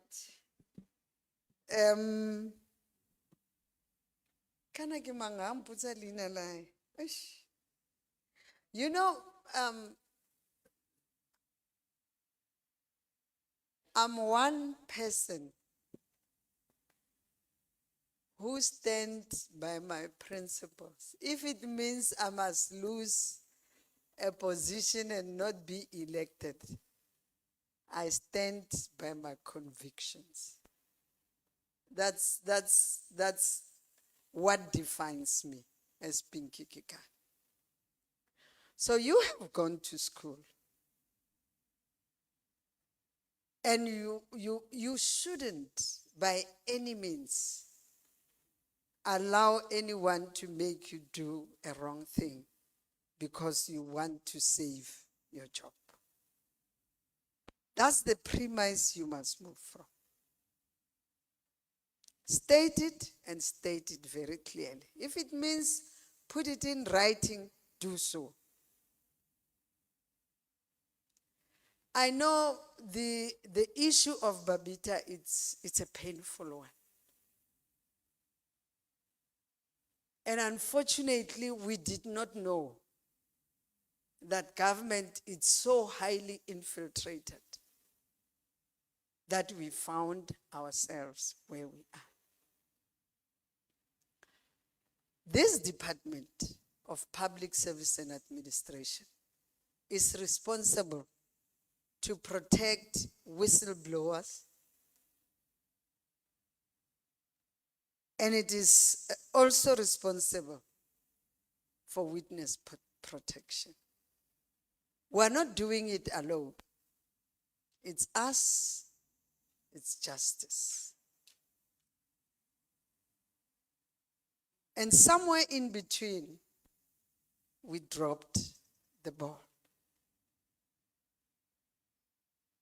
But there are instances where public servants also opt to say, I don't want to be in the witness protection, whatever.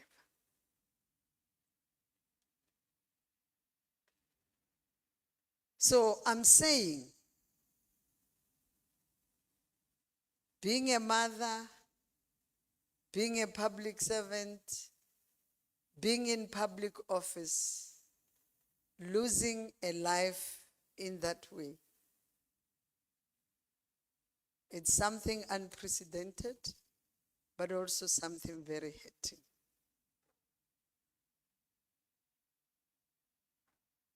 And unfortunately, had it not been this commission, we wouldn't see how resolute people are to take everyone's life. Remember, even in between, other things happened. 2, 3 more lives were lost. But that does not also say we shouldn't continue to work for public service, but it does not also say you shouldn't report when you see wrongdoing. Let's continue to do that. We are strengthening support systems. We are also strengthening enablers for public servants. I think Dr. Molepo spoke to something, or what led to some of this breakdown in the public service. And it amper goes to the gentleman who was giving me the CV. We have seen it amongst us, that public servants also are going through difficult times. I'm single. I have 2 kids, both of whom must go to university, one here, one at UJ. I'm a breadwinner. I must put in my parents and whoever in the group scheme. People must wear clothes, whatever. At some point, I can't even afford to get a house because of my level of indebtedness. Ne? And you are sitting alone there. You're going through all these things. And people think because you are a professional, therefore, everything is fine. When I was responsible for monitoring and evaluation in the presidency, Andy came to me and said, Mutibi, where SIU? Are you know, Pinky, 40,000 students defrauded NSFAS. And when we went into the profile, we found that many of them came about the public servants. Either Mike teacher or Papa teacher or Ing or Ing. So that missing middle thing, it's a big problem. And we have to help our public servants. Because if we don't create enablers for them, they become vulnerable. Bariki waga tentao ka ing. And that's where the breakdown happens. So we need to put support systems. That's why I went to Wasim Karim and I said, Wasim, if there's 3 billion rand for missing middle and people don't access, what is the problem? I don't know, there's a cap. They're saying if they end between the, I said, we need to go back to cabinet and say, as long as your parents are public servants, access this money. And then they will pay back as a loan. It's easier than to subject them to the banker, to ing, and it becomes a tall order on the parents. So if we do that, we're dealing with one problem for public servants. Okay. Then the second issue is to say, okay, you are in the red. And all this thing. How do we help you come out? And how do we help you to get a house without you doing a bond? So that at least in 10 years, your house is paid up. So these are the enablers we must create so that they can do their job diligently. And then from there, give them tools of trade. We are police station, there's no van. We are kai, there's no ink. We are kai, system is down and so. So we need to also, as government, do our part to support public servants to carry out their jobs diligently. So those are the things we are looking at, and we want to self-correct, Lerona as government, to say, how do we correct some of these things? And then become aggressive with NSFAS and say, let's go out and push that public servants must now apply for this money and help their kids also to go to school. Because una le bana ba 2, una le bana ba 3, ba brilliant ka muka, ba nyoko ya kai, they can afford, and every day o tshwanetse a ye mberekong. The patient didn't simula le na tlo ira diphoso, because that's where bare mental health is starting to go. No matter mental health as you have again. Ki depression, ki dilo tsotle, ki dilo tse. Again. Hey, so I'm just saying, marababa kamo, baba nyakang di basari setse ba le ko masters. Rena re tshwantse re thuse ba leng ko first year. Sapam, maybe we're not that thusha. Eh? Arehani, and we want you to do that. But I think Sapam has heard you. I've also heard you. I will ask, which faculties? Kitse di fintse di fambana ba bona ba irang di masters ki engineering or ki eng maraba public administration ba batima le nna ke khono yo lobby ki go re ba ga se tushina again okay, so you'll see me and then re tla bolela as time goes on. So I'm just thinking, I'm saying to you, in the main, we have learned lessons in the 30 years. We may have erred as public representatives and as public servants. We still have room to self-correct. We have room to build back better.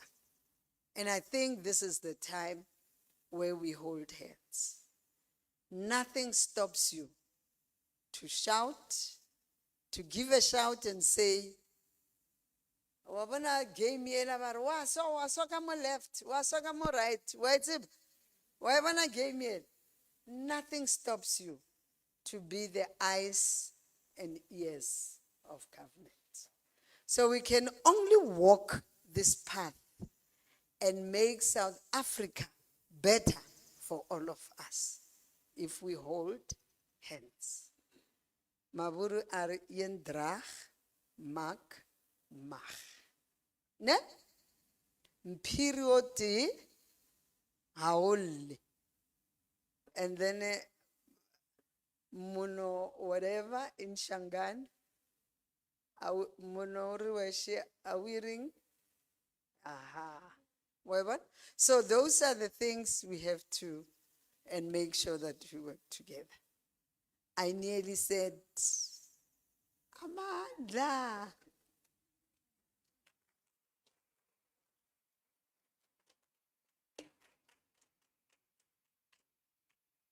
Thank you so much, Deputy Minister, for answering the questions from our audiences.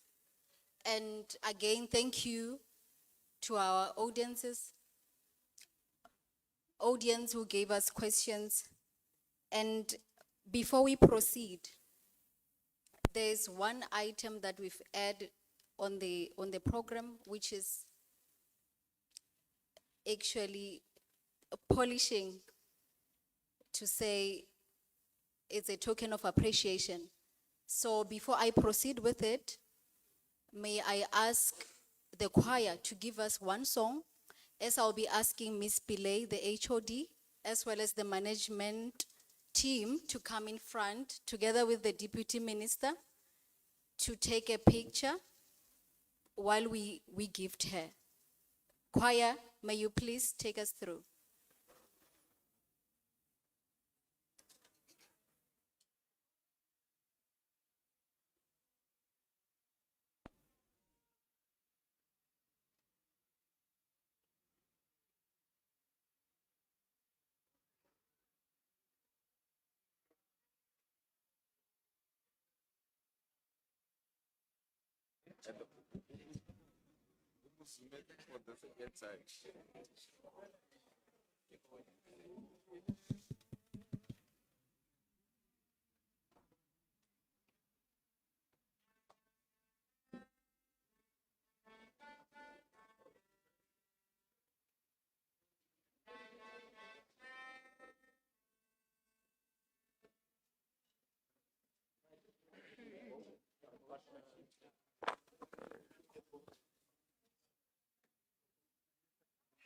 Ritile mona, utapina pina mona.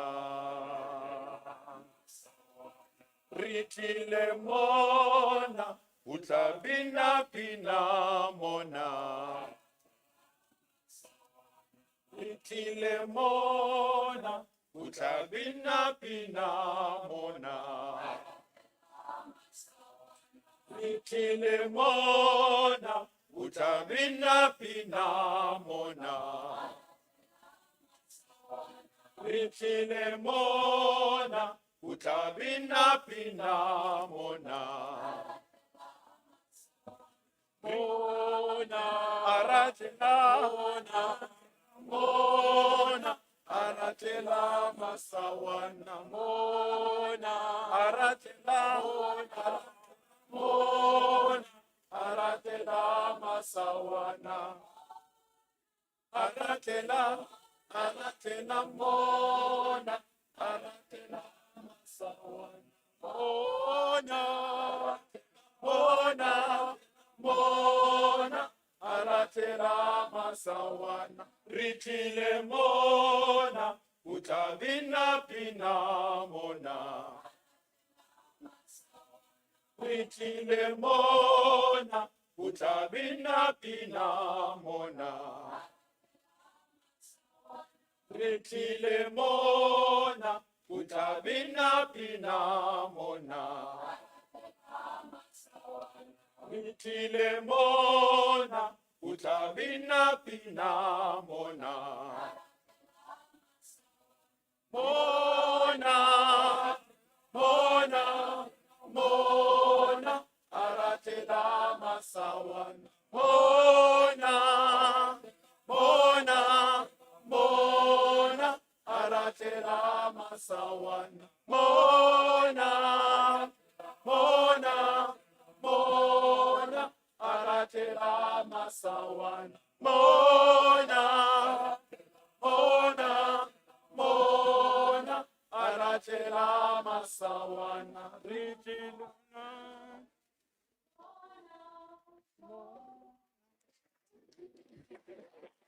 Thank you.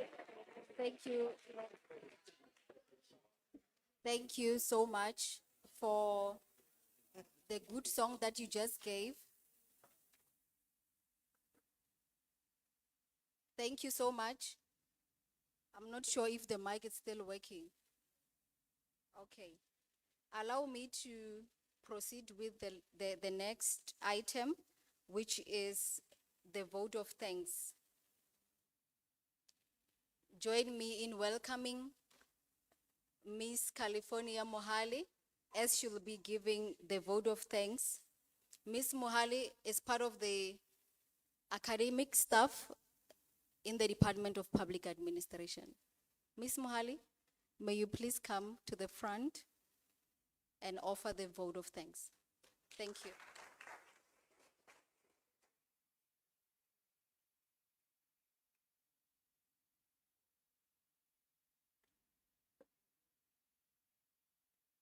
Thank you, Program Director. All protocols are observed.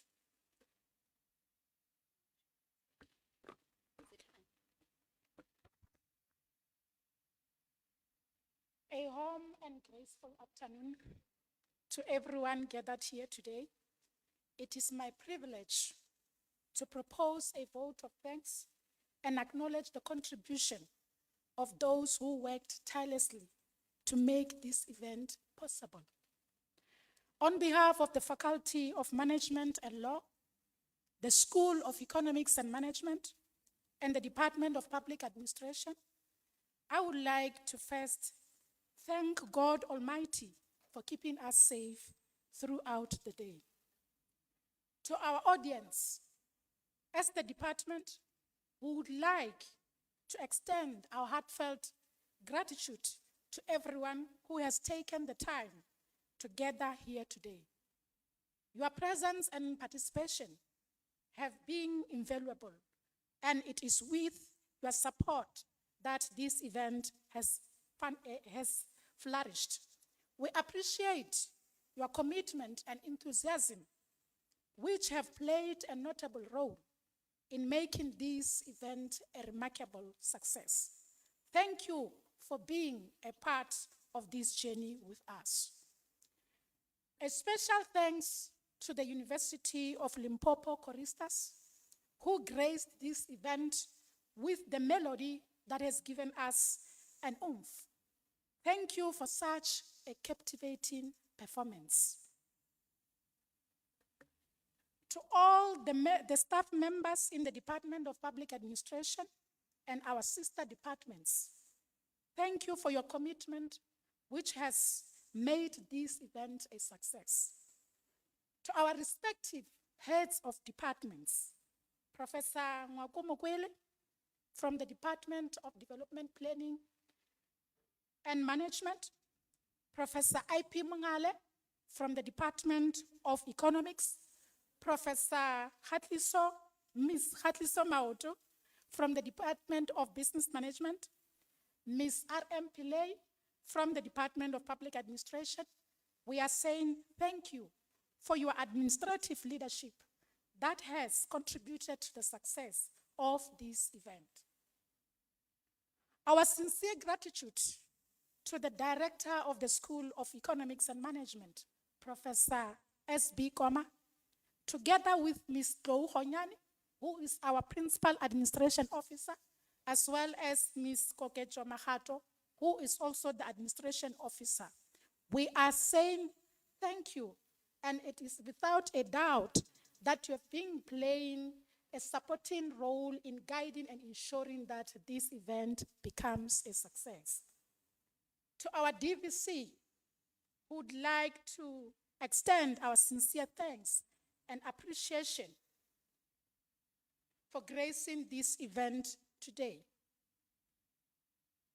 To the Executive Dean, would also like to thank Professor O.S. Sibanda, the Executive Dean of the Faculty of Management and Law, for gracing this event with your presence and sharing with us on cultivating excellence in professional ethics and administrative competence. Would like to say thank you. Would also like to extend our profound gratitude to Professor Harry Munjezi, the chairperson of the South African Association of Public Administration and Management in Limpopo Province, for extending the message of support to the House at large.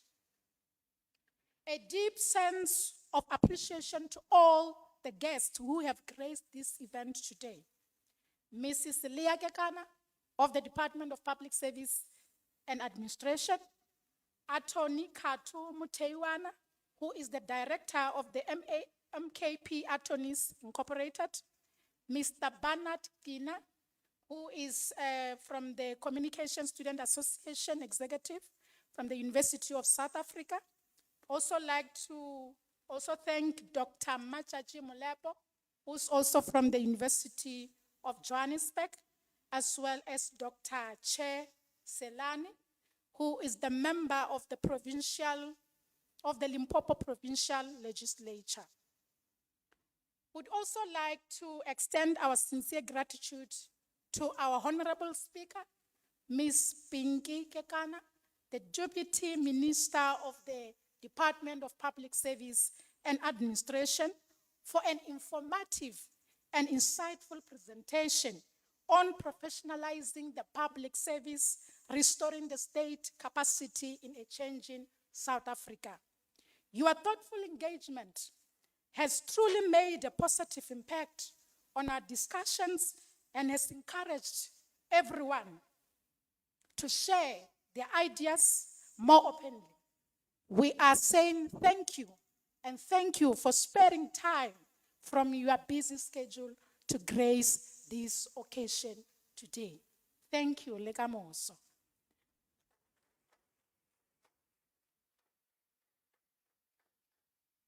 We would also like to thank the Department of Public Administration organizers, the Secretary, Mrs. V.T. Mafukwani, and the Thought Leadership Committee, as well as the Marketing Department, for your commitment and team spirit, which has made this event a success. Last but not least, the Safety and Security Department, for keeping us safe and making sure that all operations for this event are coordinated decently and in order. I would like to say thank you.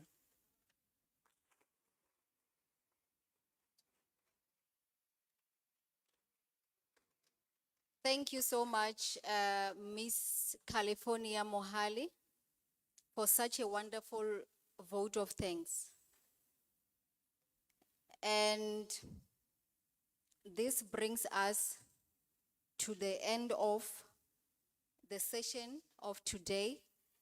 And as a program director, I would like to thank all of you, the distinguished guests, our honorable speaker, students, and the academic community that ensured that they honor the invitation. Thank you. And it was even good to direct the program.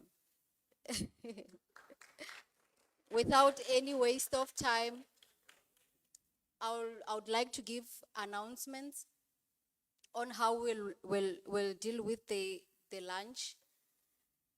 And what is going to happen is that we'll start with the management team. They'll just go out using the right-hand side door, followed by the choir. And they'll get the lunch from the dining hall. Yes, just by the door, I think. Yeah, just opposite the door. And from there, students should be seated as they'll be going out. And then after, student will come out using the same door. And then you'll be served at R40. I hope you understood how it's going to happen. And then before we do that, as we will be closing, may I request the choir to give us one song just to close.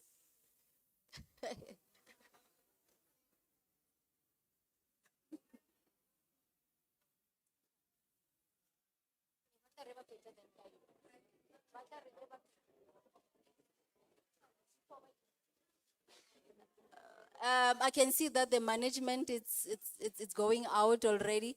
May we also please have a picture outside, management, please, with the deputy minister. Thank you. Before we have lunch, thank you.